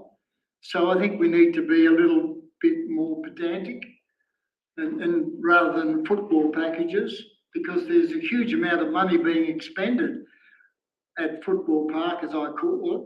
It's really KG5 Soccer Park and North Chigwell. And it's a shame in a way it's taken, especially for North Chigwell, it's taken so long, you know, from planning to getting the money to actually implementing everything. But if you look at what's happening around Australia, every state and every council are going through the same problem of, you know, getting material, getting the expertise and actually finishing off the product. But, you know, I think once these two major soccer projects are up and running, you know, we'll be to the forefront. And also as mentioned earlier tonight by you, Acting Mayor, about what's happening at Tolosa Park. I mean, there was a perception that, you know, it was our fault, but, you know, the first stage was Taswater, and they've been dragging the chain, and we're waiting on them to finish so we can start planting thousands of trees and everybody can benefit. I think you'd be pleased to know some of the trees have already been planted. Yes. Yes, that's good news. Thank you. Any further debate? No, so I'll return to Alderman Cockshott. Do you want to close the debate? Yep, all good, Acting Mayor. Thank you. So all those in favour of receiving and noting the capital works status report? Carried unanimously. We're now moving on to, this will be a good one. Item 12, council fees and charges for 2024-25. Who would like to? Come on. I'll just have to point. Thank you, Alderman Dunsby, you're a hero. Right, a seconder, please. Oh, there's two in quick succession there. I'll go with Alderton. Thank you. Right, so. Thank you. I find the report's extensive and includes the details where things have been there. There's some more push to user pays, which I'm very much in favour of. That is a more balanced way than people paying for something. It's more individual fees. It's just if you go through the report, the different areas have all been outlined. We are aware nobody likes to put fees up, but we are the governing body for this council. We need to make sure that we are solid and compliant and can undertake all the activities that we wish to do. And there's also details in this report around the financial hardship policy should anybody be experiencing hardship. So other than that, I'm happy to open up to the floor. Yes, thank you, Alderman Alderton. Thank you, Acting Mayor. I just want to reflect on Alderman Dunsby's comments. I think it's good that through the council's fees and charges for 2024-2025, we've predominantly moved more towards larger increases on a user pays basis, which I think is a much fairer system than imposing larger increased costs on a general ratepayer. Thank you. Thank you very much. And sorry, was that Alderman Councillor Kendall first? Oh, no. No? Okay, Alderman Yaxley. Thank you, Mayor. I agree with comments that have been made by fellow elected members. I just wanted to highlight something that was good to see. It was with the hall hire, there was the refundable bond and key deposit is proposed to reduce from 500 to 70, which I spoke to a number of people who hire halls, found that a bit of it was an issue in terms of being able to, as a small community group, to raise those funds to be able to get just the key. So it's great to see that that's come to a more achievable level. Thank you very much. Anyone else would make a contribution? Yes, thank you, Councillor Kendall. Yeah, I'm fine with the fees and I'll support this motion. Yeah, I don't agree that a user pay system is the fairer way to go because I think it disadvantages lower income people, and I think it's a smaller lever that we can use on council. It's only 20%, less than 20% of our income. But yeah, the proposed outline of the fees and charges I think is fair. Yeah, I was also going to chat about the reduced fee, and I was hoping we could reduce it further, but the way I read it was that for community hall, like for the bond, it was down to 500, which still seems quite high to me, and I wondered if we could reduce it to 300. I think the key fee has been reduced to 70. Yeah, but maybe I'm getting my figures confused, but yeah, 500 still seems like a lot for a community group to come up with, but 570, apologies, I've misread that. Sorry. Okay, I'll correct that for the record. Would anyone like to address that? No? Alderman Riali. Sorry. Director Riali. You'll get there soon. Thanks, Acting Mayor. The $500 bond is prone to any damage, and sometimes, depending on the event, we do sustain some damage. $500 doesn't go that far to replace windows, doors, toilets. So we don't, I know we do get some people who struggle, but most people are willing to pay that, and it's refundable anyway, so it's not like we hold it. I think it's got to be done. Yes, okay. so yeah, just a follow-up question, and yeah, to confirm that about the lower key hire being really helpful, like $70 is way better. It reminds me of when we went up to the community pop-up in Collinsville, and it was a really clunky system for them hiring out the key. They had to come to the council offices, and there was a big sign-out process. Have we been able to make that easier for them? And if not, can we? I think there's been a new key system rolled out right across council, so I actually think that has been resolved, but I can check on that to see if there's anything else we need to. Great, thank you. Thank you. Anyone else? So we're saying there's a centralised key up that area now. I don't know. I'll have to ask. Okay. Acting Mayor, the regular hall hires like the community group actually have a key, so it's probably the ad hoc. Okay, gotcha. Yeah, thank you. Right, thank you. And I'd just like to reiterate what Alderman Dunsby said, that whilst, no one's going to be happy with any fees going up, we do have the financial hardship policy, and I know that we are pretty good with that, and it's actually had some really good outcomes helping people in the community. So, Alderman Dunsby, would you like to sum up, please? Nothing further. So our recommendation is to approve these fees and charges as on the board. Can I have a show of hands for those who are in favour? Thank you. Unanimous. Item 13 is the financial report to the 30th of April 2024. Who'd like to move this? Cockshut? Okay. Thank you. I think that was Alderman Yaxley and seconded by Alderman Dunsby. Thank you. Yes, it's an excellent report. Again, a lot of detail coming towards the end of the financial year. So it's great to see that revenue is up and expenses are down. So in terms of operating, it's great. And we're on budget for a favourable forecast towards the end of the financial year. So I open up for debate. Thank you. Any further discussion? No? So you don't want to close debate? You've already done that. So a show of hands, please, for everyone who's in agreement. Thank you. Unanimous. Now we're moving on to item 14, the elector poll on the Glenorchy War Memorial Pool. Who would like to move this one? Thank you, Alderman Quick. Thank you. Councillor Quick, I beg your pardon. And seconder, another two hands. I will go with Alderman Cockshut this time. And for debate? Would you like to start the debate?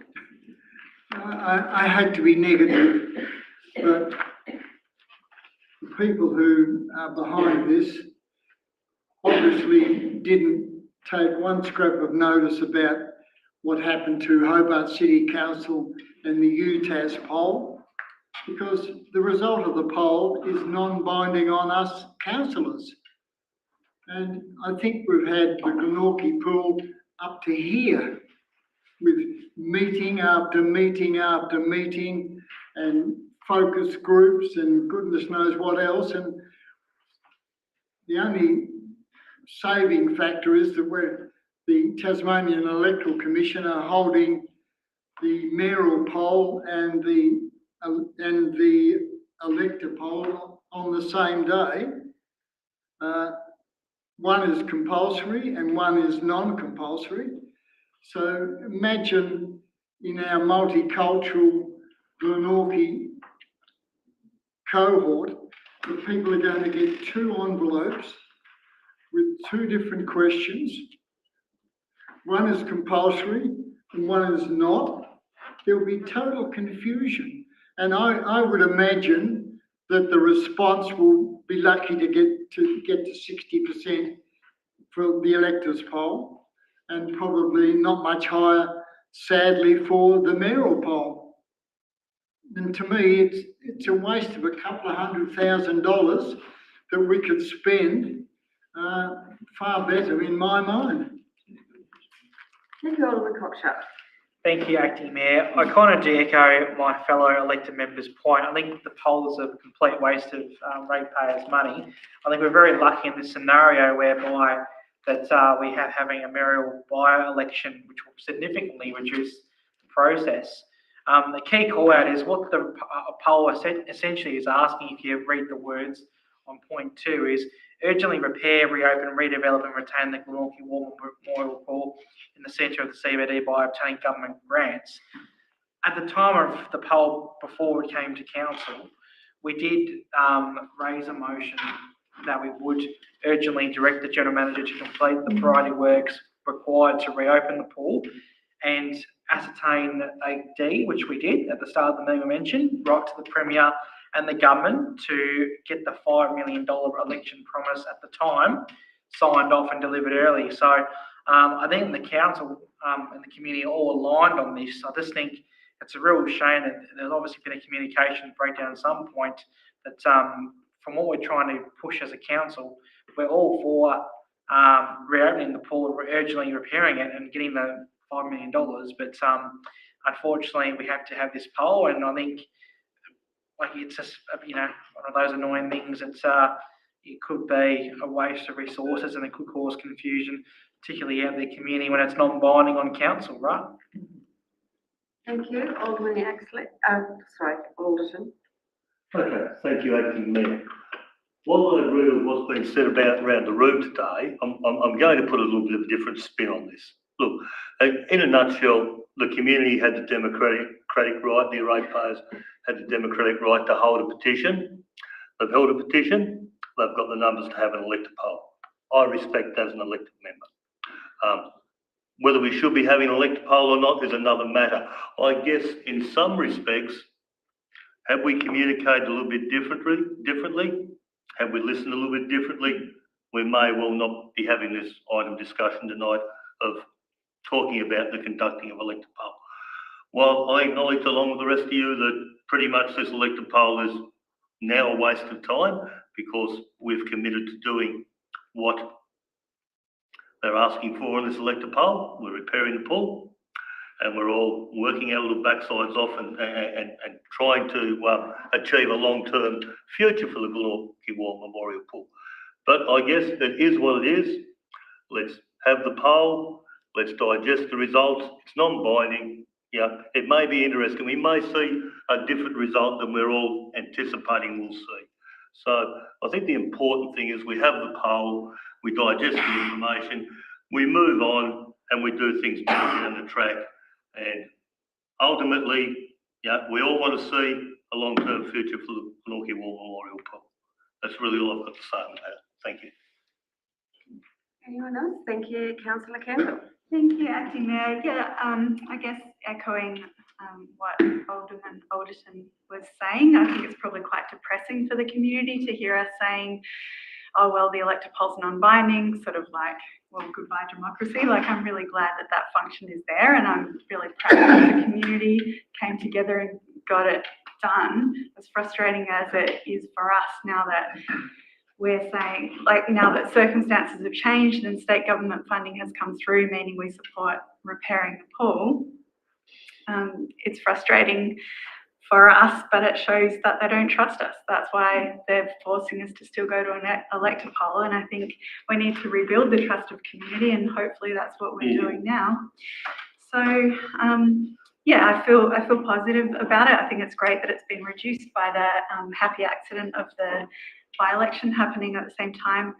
What I'm concerned about is the TEC in framing the question might go to the what do you call the person who does the petition, the petitioner, to do the yes case, and then to the council to do the no case. And since we're on the yes case side, I'd hate to see it framed that way. So I guess my question is, do we have an ETA on when we'll get the question?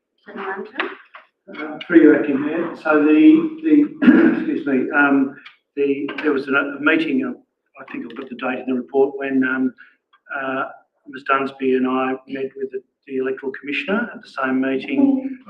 Oh, sorry. Oh, Sorry. No. I'll start again with the petitioner. I should have said, sorry.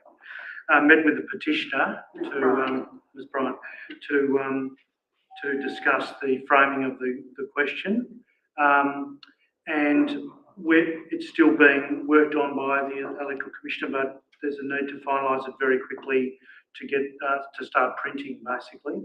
So my understanding at this stage is that there are likely to be two questions. There'll be a question about the short-term repair and reopening of the pool, and there'll be a question about the longer-term redevelopment and retention of the pool with government assistance. So they're the two. I don't have the precise wording, but they are the two. It's likely that the Electoral Commissioner will settle on that. In terms of the question about about having a yes/no case, I certainly put to the Commissioner that that's not where Council is at, the Council, and that I certainly suggested that what we needed was more of a background context statement about where the issue is at, and then allow so to basically inform voters where the issue is at, and enable it to happen without the divisiveness of a yes/no. And I believe that's likely to be where the Electoral Commissioner will end up, but he's still in the process of further consultation with myself and the petitioner. So that should be finalised fairly shortly, but essentially the Electoral Commissioner has the ultimate say. Any further discussion? Alderman Coxon? Thank you, Acting Mayor. I think further to the conversation. I think you'll have to ask a question. You've already spoken. You're not summing up, are you? No, I was going to raise the point in regards to the MY Global. Can you phrase it as a question? Probably not. That's all right. Well, can I raise a point of order then? No, you can ask it as a question. Just say, can I ask this? Okay, can I ask this? Yes. There you go. Covers off my basis. In regards to MI Global, when we're looking for the long-term future of the pool, I think at the time where the petition was going on and we were having some debates about getting the short-term funding of the $5 million, we had to put a business case together for any future potential grants, which is where that process came from. Now, obviously, you did say at the start of the meeting with the activities, and MI Global had the public meeting.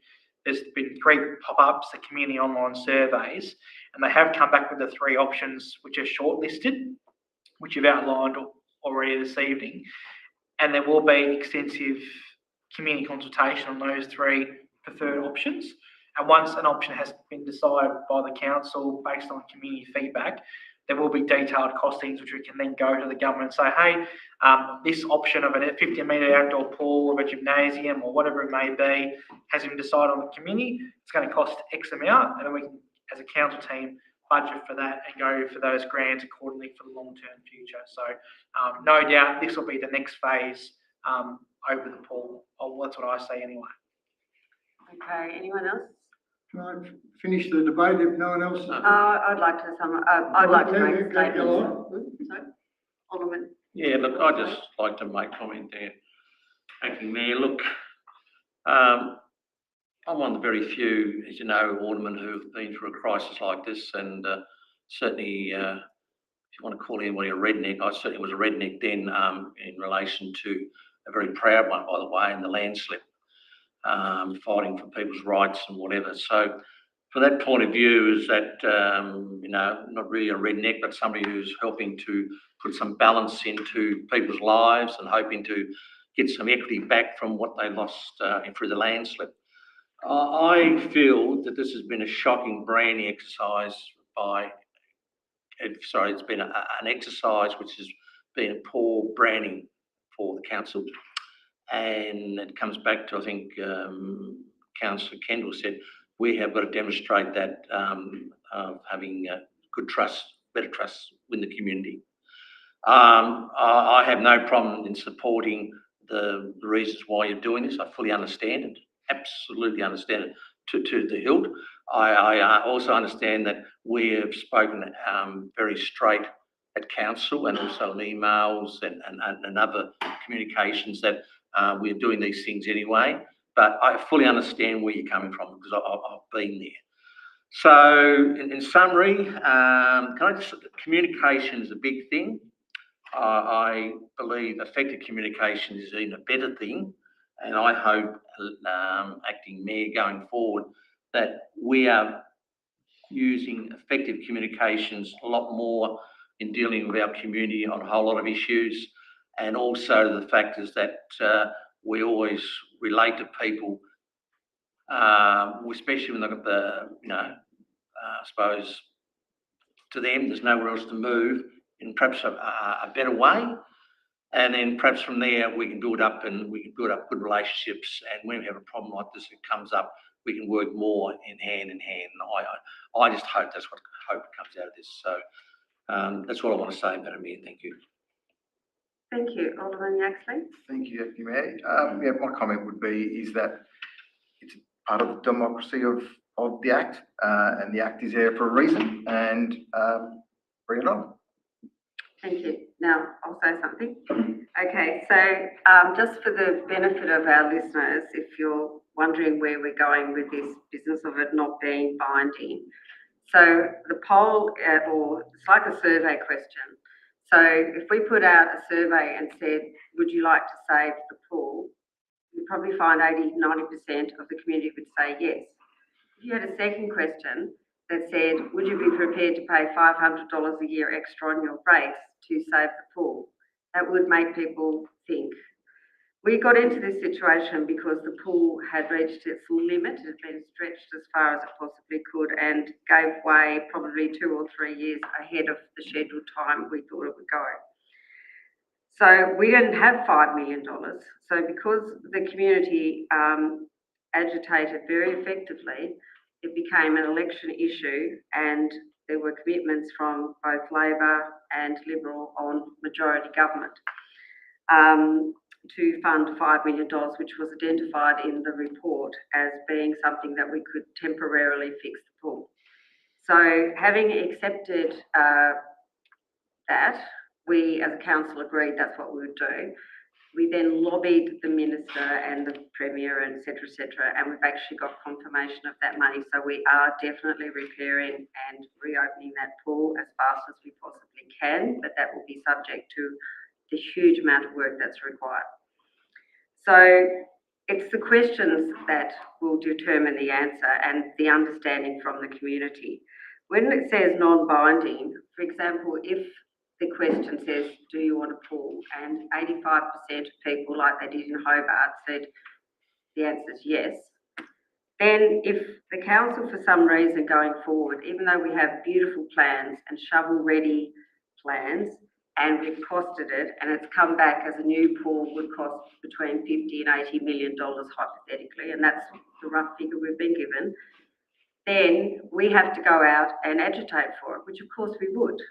But that will be subject to campaigning and probably at a federal level, so a federal election, because I can't see the state government popping that up. Clark has always been, it's not a, what do we call the word? Sorry? Swing.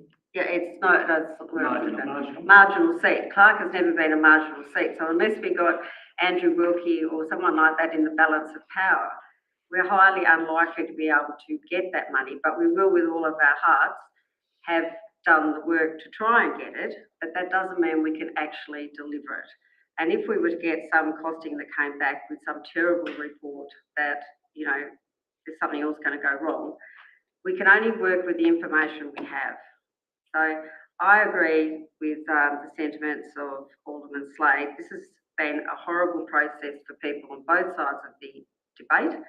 And I was really hoping that by getting the $5 million that we would heal the community to some extent, that we'd be able to drive this and get on with it and stop some of the nastiness. I must say it was a horrible shock last Sunday to wake up to one of the most awful text messages that were sent to me by mistake by one of the pool people, meant to be sent to another pool person, but unfortunately came to me.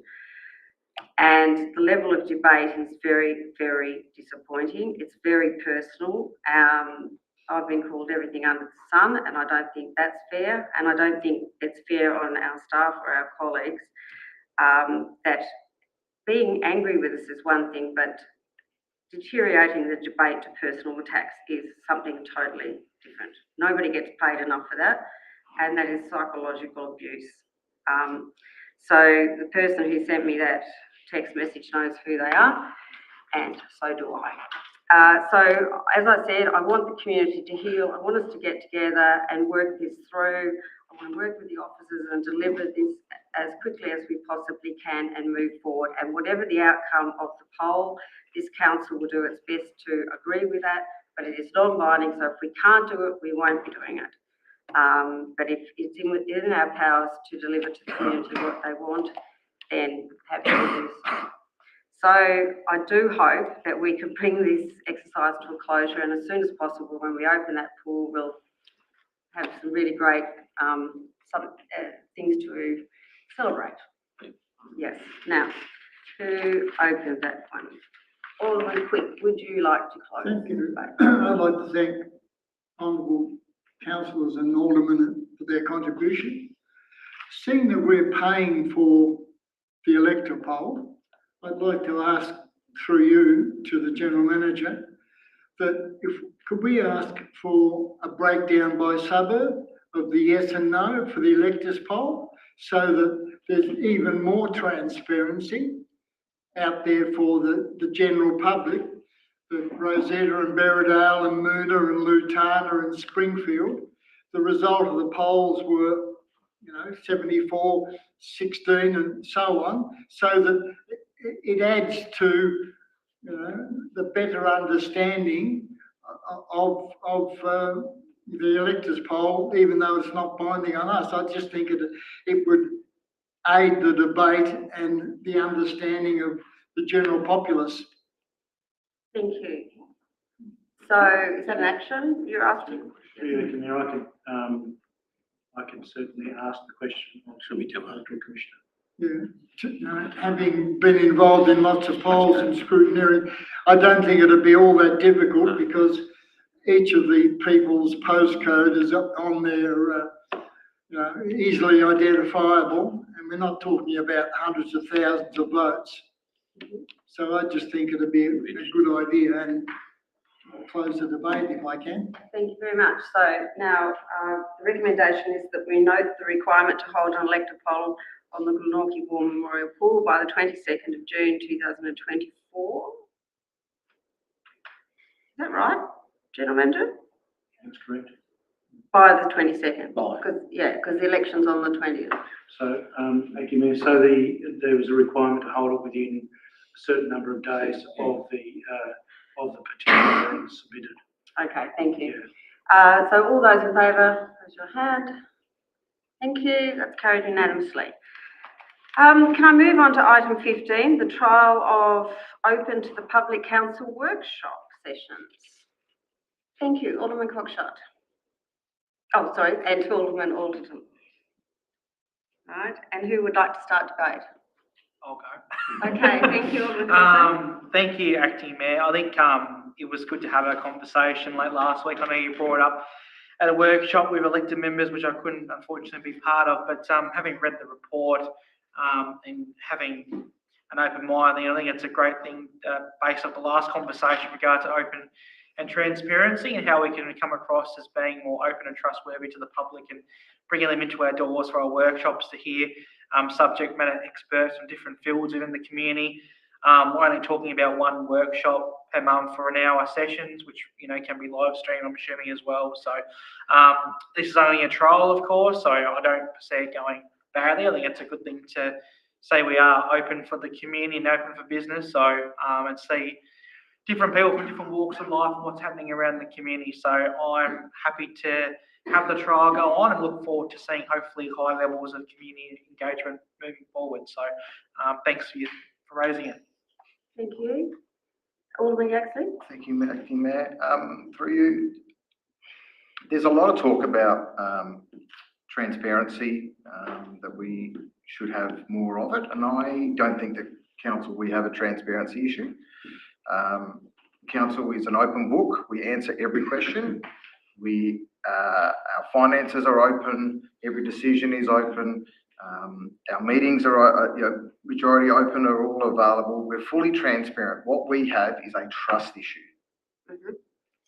We have a trust issue at council, which Councillor Kendall just mentioned before. I've lived in Glenorchy for 12 years, and for much of that time, sadly, the trust has been eroded from our community over a number of years. And this can't be denied, and it doesn't matter what facts remain, facts. Trust has been eroded from our people, from our businesses and our residents and our ratepayers. So calling for more transparency, having more information, is a prime example of that. We have a trust issue with our community. So how we fix trust, it's not by increasing transparency, it is by everyday council doing the right thing. It's from every elected member doing the right thing. We're doing what we say we're going to do. That will build trust. And it's not really even about building trust, it's earning trust back. We need to earn trust back. Delivering the services that we're accountable for. It's earning the trust, earning confidence back with our community. It's the small moments. It's not the grandstand comments and it's not the grandstand statements. It's not about making headlines. It's being consistent, reliable, doing the right thing every time. Trusting, earning that trust back with our community. And that's a road that we've begun, and it's a journey that will be slow, and we must be patient with it. We can't demand trust back. We can't expect it. It must be earned back. So for mine, is having an open workshop once a month is great. It will be great to have that. It's basically an information session. It will be interactive, and it'll be great for those who are interested in council matters. But for the wider community who don't want to log in or don't want to engage, we still need to be earning that trust back. And that's by delivering the things we say we're going to do. So I'm happy to have the trial, and I'm happy to look at it and evaluate it after the end of the 6 months. Thank you. Thank you, Alderman Alderton. Thank you, Acting Mayor. Now, being an elected member for some 10 months, I can probably speak from a point of view where I came along to this council, as you people sitting in the gallery are today, and I asked a lot of questions. And I didn't have a lot of trust of council. And the reason I didn't have a lot of trust of council was because as a ratepayer, I didn't have a total understanding of how council worked. And I think the problem is, and the key is in regards to communities' mistrust or distrust is not having a proper understanding. Now, whether that's because we don't communicate in a way that the community understands, I don't know. But once you step out of that role as a ratepayer and step over into the automatic side of the role, and you have access to information that sadly the community can't, because a lot of it's confidential in-house, and you go along the workshops and you're properly briefed and you properly understand, you have a much different perception and view, I have, of council. So while I understand there's some mistrust, I truly believe that this trial of this open workshops, if done properly, if communicated properly, and with a proper framework, and if I can ask a question or two of how it's going to work when I sum up here, and the ratepayers being able to ask questions, and I assume they're going to be questions of the speaker and maybe questions to the mayor and to the elected members, if I could just have some clarification on that last two. I think this is a great step forward. As long as it's communicated correctly, the community understands that these will be sessions. We're still going to go away and have that important information and do those important things in the closed workshop after these sessions, and that we're really doing our jobs. But we need to communicate that in a different way, I feel, and better. So the community, the ratepayers, don't have the misconception, the misperception, like I did before I became an elected member. I can assure you this council is doing great things. It's just the way we communicate it and maybe the way we sell it that we need to do better. Okay. Alderman Sloan?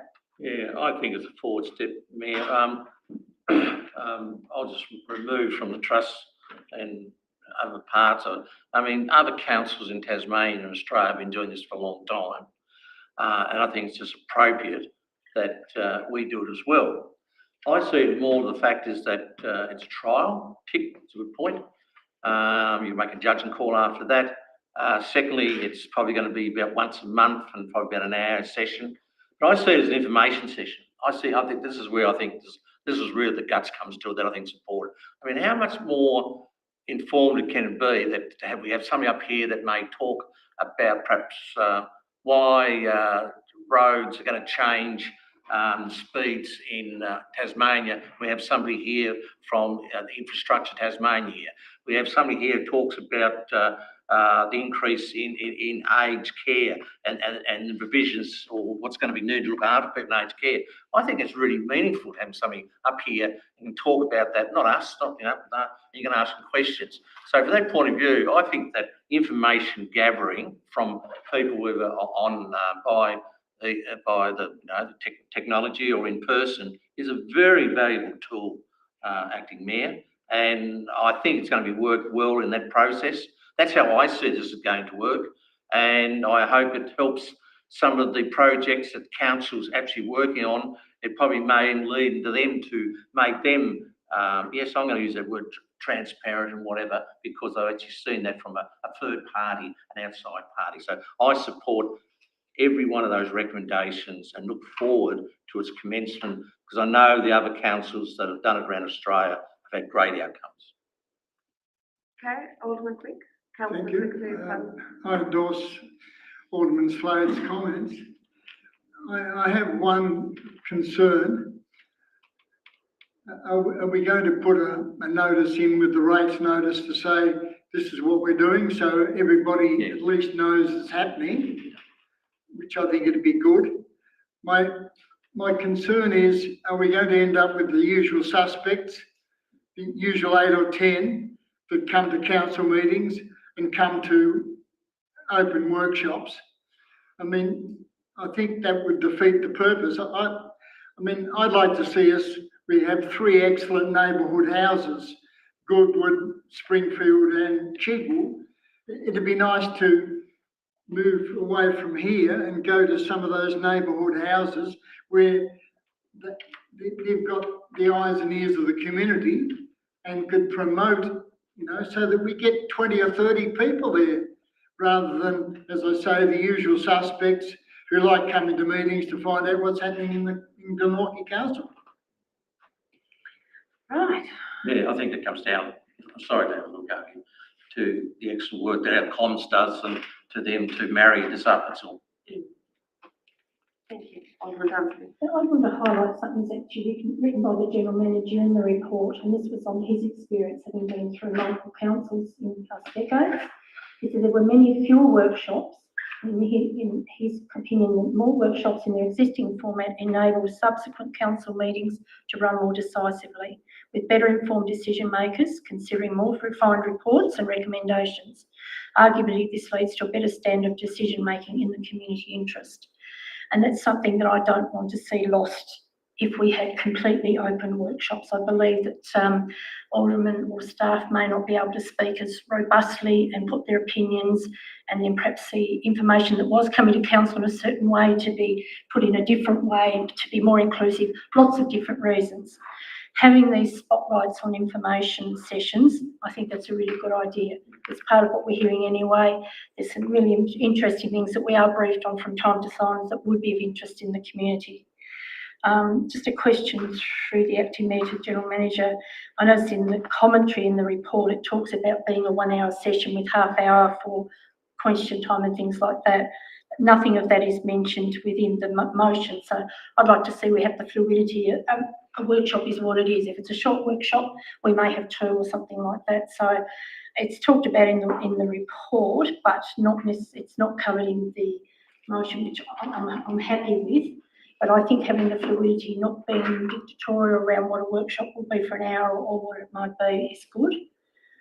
Perhaps your opinion on why that was in the report. Through you, acting there. So what? Just to clarify whether we're on the same page or not. But bottom of page 79. Yeah. The recommendation 2: conduct the trial based on the proposed features of the trial of open to the public workshop sessions in the body of this report, and that particular section has, it's on pages 79 to 80, talks about 1 per month open information sharing workshop, 1 hour with half an hour for questions. So it's got all of those features. Am I on the right track there? The specifics are actually in the report, body of the report, but named up in the recommendation. Yep. Thank you. Second question has just disappeared for a moment. Sorry. What if I speak and then if you... Yeah, sure. You can That's come fine. back. Thank you. Okay, so the council has struggled over all the time I've been on it to actually engage with our community, whether they're the usual suspects or others. It was really pleasing at the last community yarn to see some really engaged citizens there and asking some really interesting questions. We got an opportunity to say what we've been doing as a council and projects we've been working on. And also we got lots of interesting questions that we've brought back to the council to work on and get answers back to those people. We have pop-ups in the shopping centres. They're sort of I've yet to be convinced they're worth the time, but we're still putting ourselves out there so that we can be where the public is, because that's what we're trying to do. We've also really ramped up our social media. We understand not everyone in the community is digitally literate, but we are doing what we can to convey all that information and to keep trust. We've got everything open and accountable on our website to the extent we can by legislation. As has been pointed out in the earlier debate, there are some things that must be discussed in closed. There's other things where it's more efficient to deal with them in the closed so that the aldermen can really get their heads around. I mean, some of these documents are extremely complicated, and if we did put them out, I'm not too certain how many people would actually get the gist of them without the history and all of the input that goes in. But you'd probably nod off if you had to listen to the hours and hours of workshops that we go through. But that's just to prove to you that we are doing some really hard yakka here at this council. The idea of this was that we often get information. It might be a presentation from the police inspector about what's going on locally in the community, what the stats sort of are, and those type of things.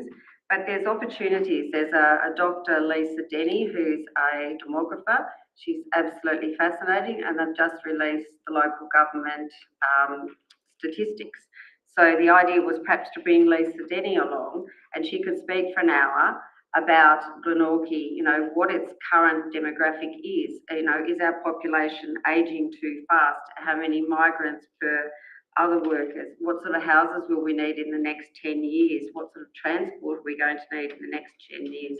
But we could also have presentations on the Bridgewater Bridge. For example, we were given one in the earlier days with the way it is available on their website. But it was absolutely fascinating watching this bridge being built. So we'd like this to be another opportunity to share some of the information we're given with our public and our community. So that our business is to give a fair presentation, whether it might be half shared by the police and half shared by MCOT to talk about multiculturalism. There'd be synergies that would match. And the idea of doing it on a Monday, and probably the second Monday after the council meeting, is that council is currently meeting every single Monday for several hours. So we don't want to put any more work onto the officers, and we don't want to put have in another night, which costs money for all of the people we have to have in attendance. So the idea was to open what we could and push knowledge back out, but not necessarily. I mean, all of them would be allowed to ask questions, obviously, but we'd be just part of the audience in this situation. And the community and all of them can ask questions as well.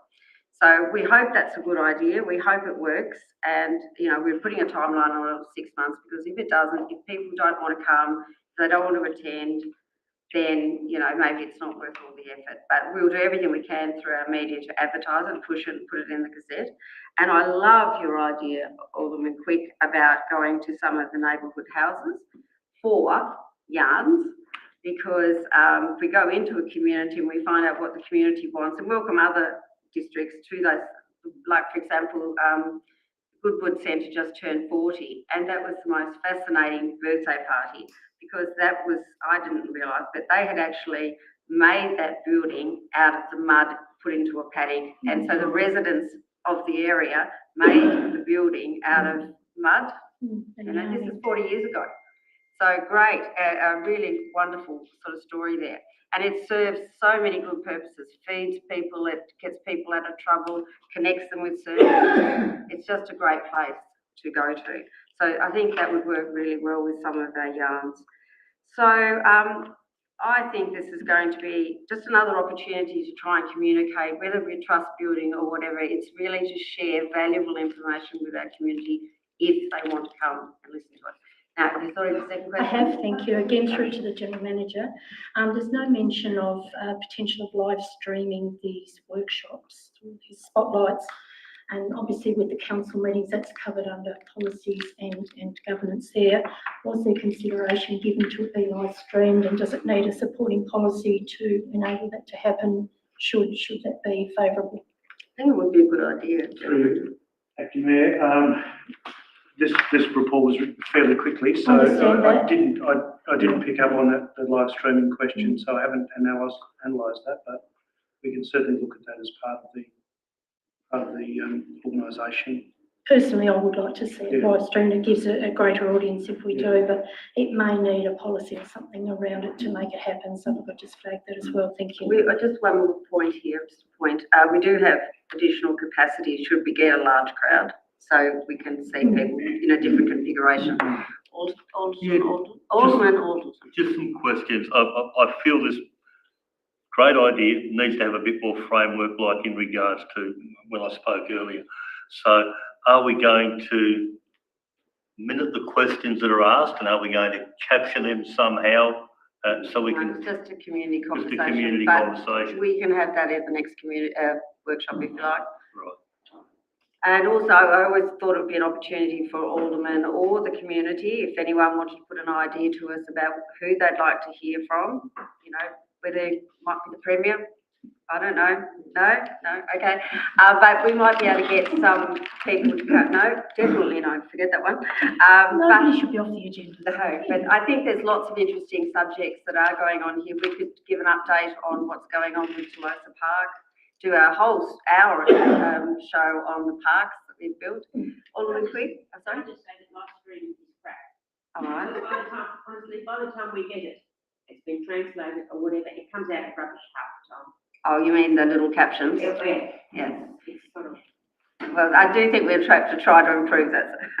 Thank you. Alderman Quick? I think if someone like Lisa Denny comes and does a presentation, it'd be good if you could actually have the hard copy available to people, so not only they, but their family and extended friends, you know, can hand it around. Yes, I think that's an excellent idea. Alderman Kendall, Councillor Kendall. I'm just watching General Manager panic about all the extra work we're creating here, but yeah, so I just wanted to say it's all been said, so I won't spend too long, but yeah, just to confirm the important place of confidential workshops, which I didn't at all understand before coming on board, and now I kind of get. And I sort of think it would be, like, we could even tell the community what we had been talking about confidentially in those workshops, because it's often just time bound, like it's things that we need to know about first, because they're kind of developing situations that you could look back on a year later and say that's what we were talking about, and it would make more sense. So there is a real place for them, and I think what I was worried about is the community speculating when we did have a confidential workshop, what are they talking about? So the regularity, I think, will look to that issue and help it. And then when I started reflecting about what the community would have really benefited from, the things that I've learnt on council, because you learn so much, and it really is the benefit of sitting on local council, which is fantastic, it's quite an honour, was the report from the Reconciliation Action Plan. I learnt so much from that. The Derwent Estuary Program came to present. We've had so many presentations, but as was mentioned, the Bridgewater Bridge, a recent asset management report from someone from the States, and of course ASH reporting on our fantastic natural areas program and all those volunteers. So I think one of the advantages that was missed from the report was, I think it will encourage people to stand local government, which I really want to see more of. So really happy with this, and thanks for putting that forward. That isn't my phone. Oh, it is. Okay. Anyone else got anything before we close debate? And I've just got to check who's going to close debate. Sorry. Alderman Cockshott. Thank you. No further debate. Thank you. I think that was a very interesting discussion, and thank you for the audience who had little participation. Okay, item 16, appointment of the... Yeah, that's how good I thought it was. Okay, show of hands for those who support that motion. Thank you. Unanimous? Great. Item 16, appointment of elected members to the Safer Communities Working Group. Who would like to do this? Thank you, Alderman. Seconder, please, Alderman Cockshott. Thank you. Who'd like to begin with the debate?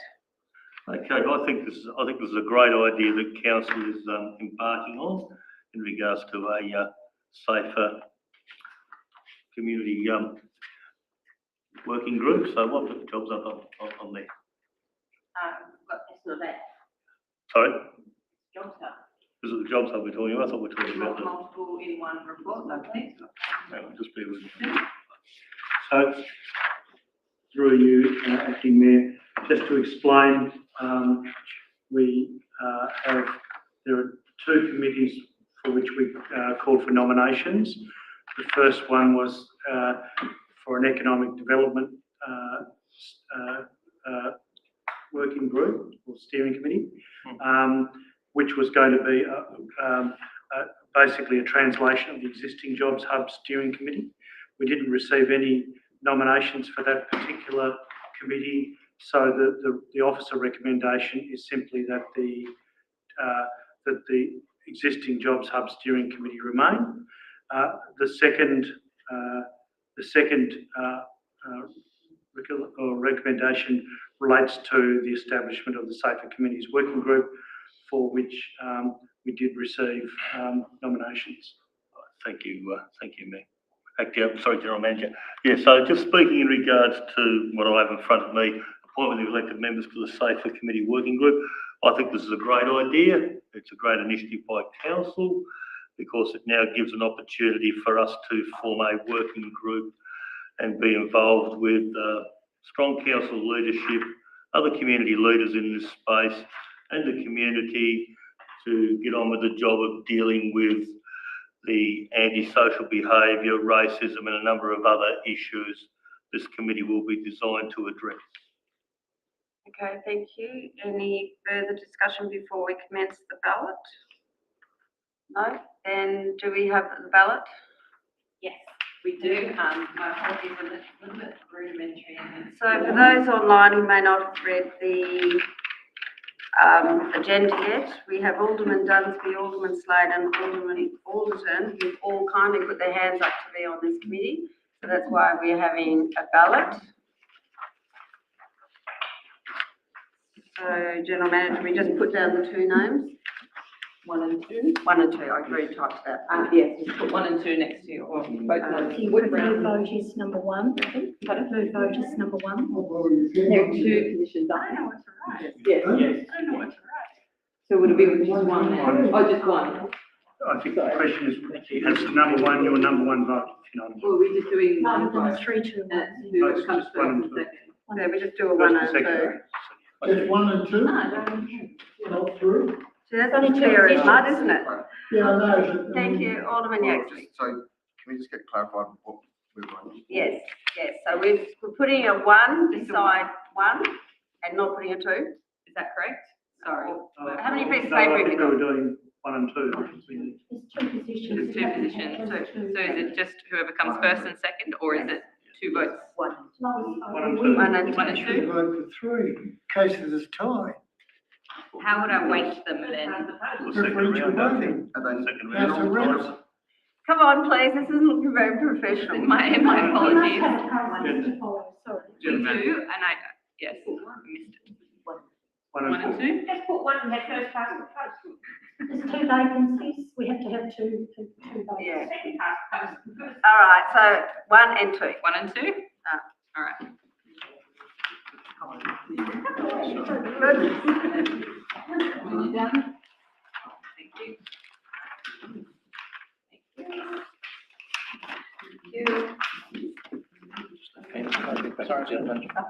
Now, for our attendees, we're just going to take a few seconds to count that. And we will give you the result as soon as we know. Just a point of order. Thank you. I think for future reference, I know there's 3 statements in the report as to why the candidates put them forward. Maybe we should next time as well give everyone an opportunity to maybe to speak, because the public hear their own words rather than on a piece of paper. But yeah, only a minor thing. A great idea, thank you. Good idea. Yeah, I'll get the general manager to remind me next month. Good idea. That's a good idea. Can I ask a question here with the acting mayor? Sometimes in these situations, in the motions, we have a motion to destroy the ballot papers after. Does that need to be included in this particular motion? They will be destroyed straight after. Well, we normally have it in the, It's Policy. a process rather than needs to be, in the past, it has been. It's in the policy. Oh, it's in the policy. Yeah. Just a point, I don't know who to address this to, but General Manager, given the acting mayor's out of the room, who's chairing the meeting at this moment in time? Nobody. I'm waiting. That's just an informal question. Is it like a, do we have like a chair? as he's back. The acting mayor's back, so we Okay, anyone else want to speak? No? Right, we'll wait for the result. What do we know? Yes. Okay. Deputy Mayor, Acting Mayor, the result of the ballot is Alderman Dunsby 10 votes, Alderman Slade 8 votes, and Alderman Alderton 6 votes. So therefore, Alderman Dunsby and Alderman Slade are elected as members of the committee. Thank you. So, who would like to sum up? Who made the motion? Sorry, Alderton? Alderman Alderton. sum up. Okay, so That's so difficult. Thank you very much for attending. I would like to congratulate Alderman Dunsby and Alderman Slade on being successfully appointed to the Safer Communities Working Group, Safer Communities Working Group, and wish them all success in their endeavours with this group, and look forward to providing some input and support wherever I can, and I assume the rest of our fellow elected members would have the same sentiment. Thank you very much, Alderman Alderton. And I don't know, we haven't discussed a proxy for that position, so I think any contribution from all of the aldermen and elected officials would be great. So do we need any further discussion? Are we happy to go to the Can I vote? just clarify, Acting Mayor, the 1 and the 2, so was the one for the, I don't get this because, sorry? One, if you voted for one, so you got 2 points, and if you voted for 2, that was 1 point.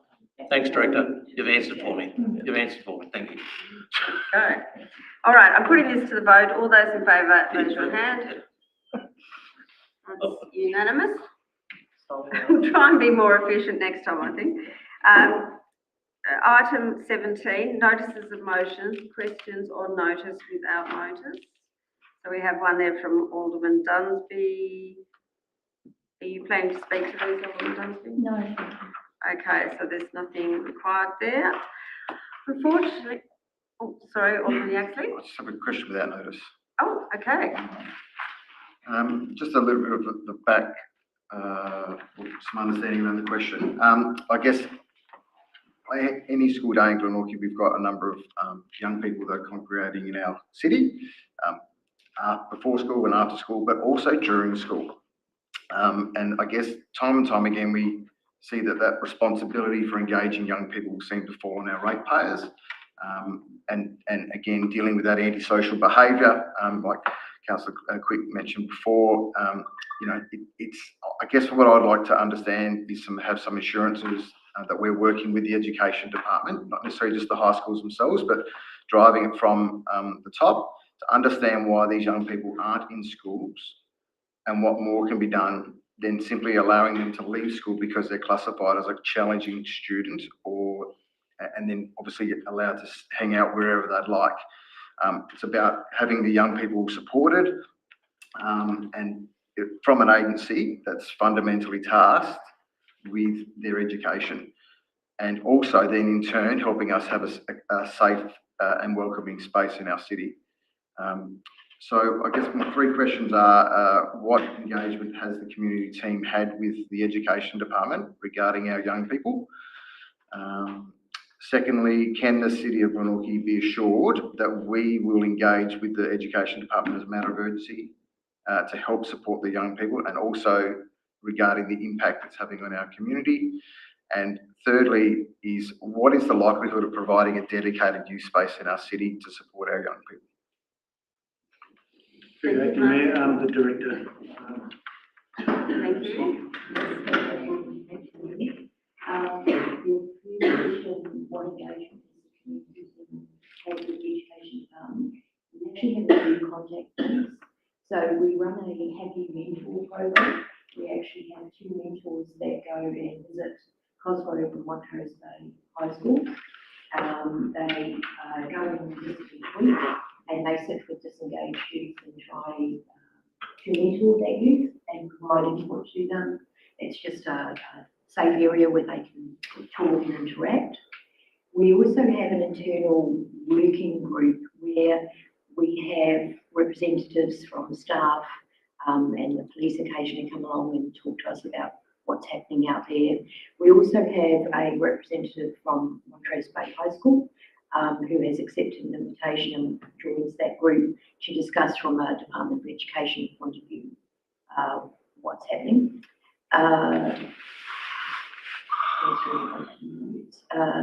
The next question, I think, was regarding, I'm just trying to read all quickly.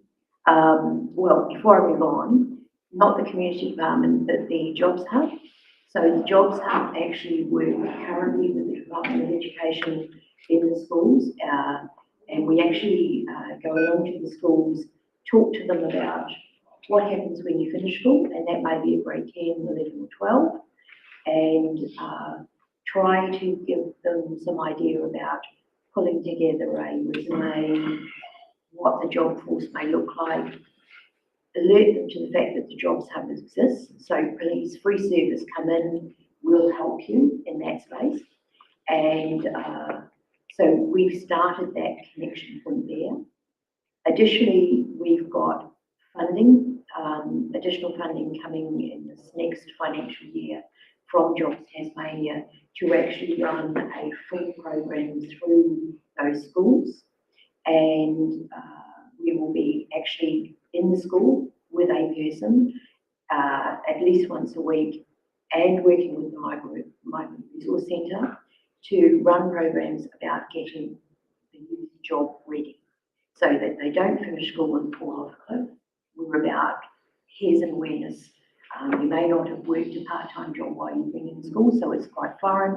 You may not know how to get a tax file number, how to apply for Centrelink, all of those types of things, as well as helping them then maybe into an apprenticeship, maybe into some sort of work space program. So we're certainly running that out next year. The likelihood of providing a dedicated youth space is something that we desperately want to do, because taking the youth quickly in the winter off the street, giving me somewhere safe, warm, but also if we can get the youth to come to a youth space, we can have people come and talk to them. They can meet with counsellors, they can meet with trainers, they can meet with the Jobs Hub. And it's an area, it's a space that we've created that they know they can go to, get advice, get help. They don't have to wander the streets not knowing how to tap into it. Budget is the issue there, so that's something we're hoping for and hoping to start on that journey, seeing if we can find a suitable space first up and then Yeah, just to follow, just a question, in terms of engaging with the young people that are during the day. Yes. Is there any appetite to be able to talk to the Education Department about why that's happening? In terms of engaging with them in school or outside Well, school? more outside. Yeah. It's finding out why they're allowed out of school is my concern. Does it just walk out? Yeah, well, that's what I'm asking. That's all they have to walk out and walk out? Yeah. Yeah. Okay, Sorry. right, back to meeting procedures. Thank you very much, Councillor Quick. Okay, one place I think that'd be ideal as a meeting place is the old Birradale Hotel. If we get to Mona, it's not all that frequently used. It's on a bus stop, and knowing Glenorchy as I do, there's quite a few kids who come from the northern part of the northern suburbs that would like some sort of place there, and there's enough rooms there. You can have an allocated room, and as an ex-teacher of Bridgewater Primary for 8 years, I'd be happy to be involved as some sort of mentor. I really would. Well, those are all, we've got certain funding secured for next year, hopefully subject to the draft budget going through the council. And that's all that we'd like to start examining in seriousness, how we can identify and find space. Okay, thank you. Just before I take your question, do we normally have debate questions on notice or without notice? No. No, we don't normally have debate, but we've given a couple of freebies here. So as chair, just before you say anything, Alderman Alderton, I'm going to have to write that 100 times on the blackboard, I think. This is a cost shifting kind of thing, which I think is what's concerning you, Alderman Yaxley, where one government isn't looking after their patch and it's falling onto another level of government to look after these kids and try and keep some order. But at the end of the day, I don't think the public generally care who pays for it. They just want the solution found. So something that alarmed me greatly was a presentation by Dr. Lisa Denny, where it was about education and the failings, and the graph went year 7, 8, and then it just dropped right down and sort of came back around year 10. But the corresponding part was suspensions. So we've got the schools just suspending these kids and they're not attending school, and there's a huge gap there. On the provision of a youth centre, Hobart City Council, as you know, I was involved there for years, has a fantastic They call it the Youth Arc. It is amazing for connecting disengaged youth with music, art, games, food, help with all of their problems, even when they're in trouble with the law, and therapy and access to computers. It is a great model. I'm not certain how they get their funding, but that is definitely something we would be very envious of, should we be able to get grant funding. And just one more question from Alderton. Actually have two. All One's right. quite Could you simple. make them quick? Because I'm not supposed to take it. One's quite simple. There's been a lot of excitement shown and interest finally in the northern suburbs that we're actually getting some redeveloped play spaces happening. So a ratepayer asked me the other day, is there anywhere they can look at some information on what is actually going to be installed and what's going to happen at the Roseneath Park play space where we're redeveloping very shortly? So this is also a question on without notice. Yes, it's a question and no. That puts it back in order. Okay, do we have an answer, Director Rioli? Acting there, we can actually put it on our web page. Yes? That'd be brilliant. I think we actually have got some information about the redeveloped place spaces on there already, but we can make sure there's some specific info about Roseneath. Thank you. And the second question on My that? second question is in relation to starting to witness a lot of homelessness and a lot of people sleeping rough and a lot of people, lots and lots of people are going to that Louis food van. So in regards to housing developments that are happening in our community, there's been a lot of talk and a big talk fest about the showgrounds and what Mr. Gadd's planning on doing out there. Has there been anything concrete submitted to council, and have we got planners looking at any sort of housing development? And can we expect any sort of announcements in the foreseeable future on I'll pass that that front? over to the General Manager. Through you, Acting Mayor, we have, so council has previously approved the new showgrounds pavilion for that site. Some time ago, the state government announced $42 million in funding for both the redevelopment and commitment to affordable housing on the showground site. Given cost escalation, they've had to make some changes to their design, and the changes have been such that it's triggered a requirement for another planning permit application. So we have a planning permit application. I believe we're in the process of, I'm not sure whether we've requested further information on that or still, I think we're still waiting on the application requirements to be satisfied before we could take the assessment further. We also have received a specific area plan application from RAST, or on behalf of RAST. That is for changes to the planning scheme to enable housing to be constructed on site. There are, at this stage, we're still, I believe, waiting on a couple of owners' consents from other owners, not council, to make that application or request valid. But I believe there is some work being done to identify additional information that may be required once the application is once the SAP application, as we call it, is validated. Right, so we've still got a fair way to go before we'll see something come before the planning authority. But certainly, it is something that is, being actively worked on. Okay, thank you. Thank you. Question about notice. Yes, that's Thank fine. you. Yeah. You mentioned earlier in the meeting in regards to me of Nick Dygan, the Minister, Acting Minister for Sport. I'm just keen to seek to understand the further details. Is it this week or next week? When are we meeting with the Minister? And secondly, given it's a 2018 election commitment, which is quite some time ago, is it worthwhile us as a council collectively writing to the Minister saying how important it is that these courts are for the Glenorchy and wider basketball, netball and young people sporting organisations, that we are going to fight pretty hard to make sure it is in Glenorchy, given, we've lost the high performance centre out of Norfolk, whatever. I think it's good to see a united force behind council for something which is much needed in the community, whether it's at Wilkinson's Point, Claremont College or any other further site. Yes, so I might just,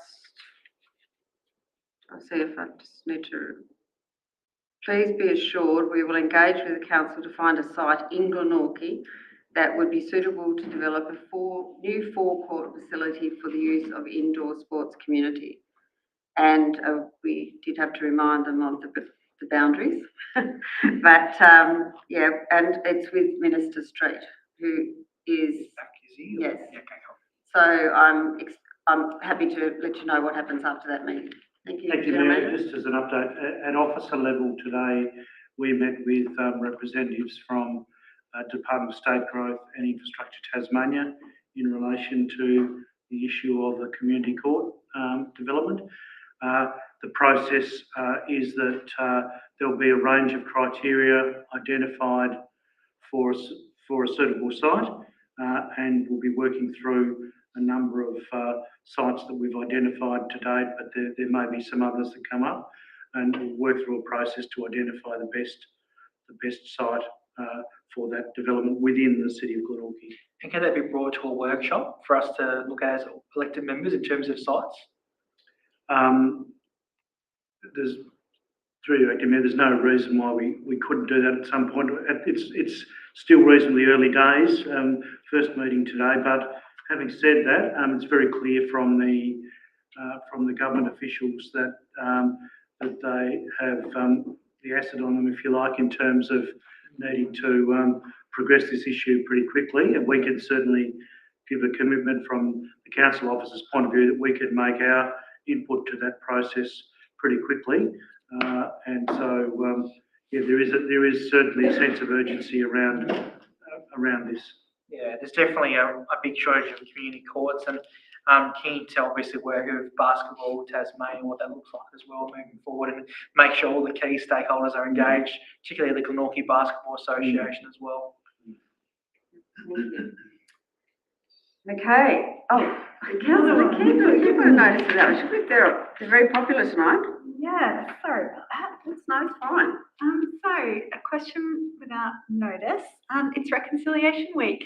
Notice the badge on the General Manager there.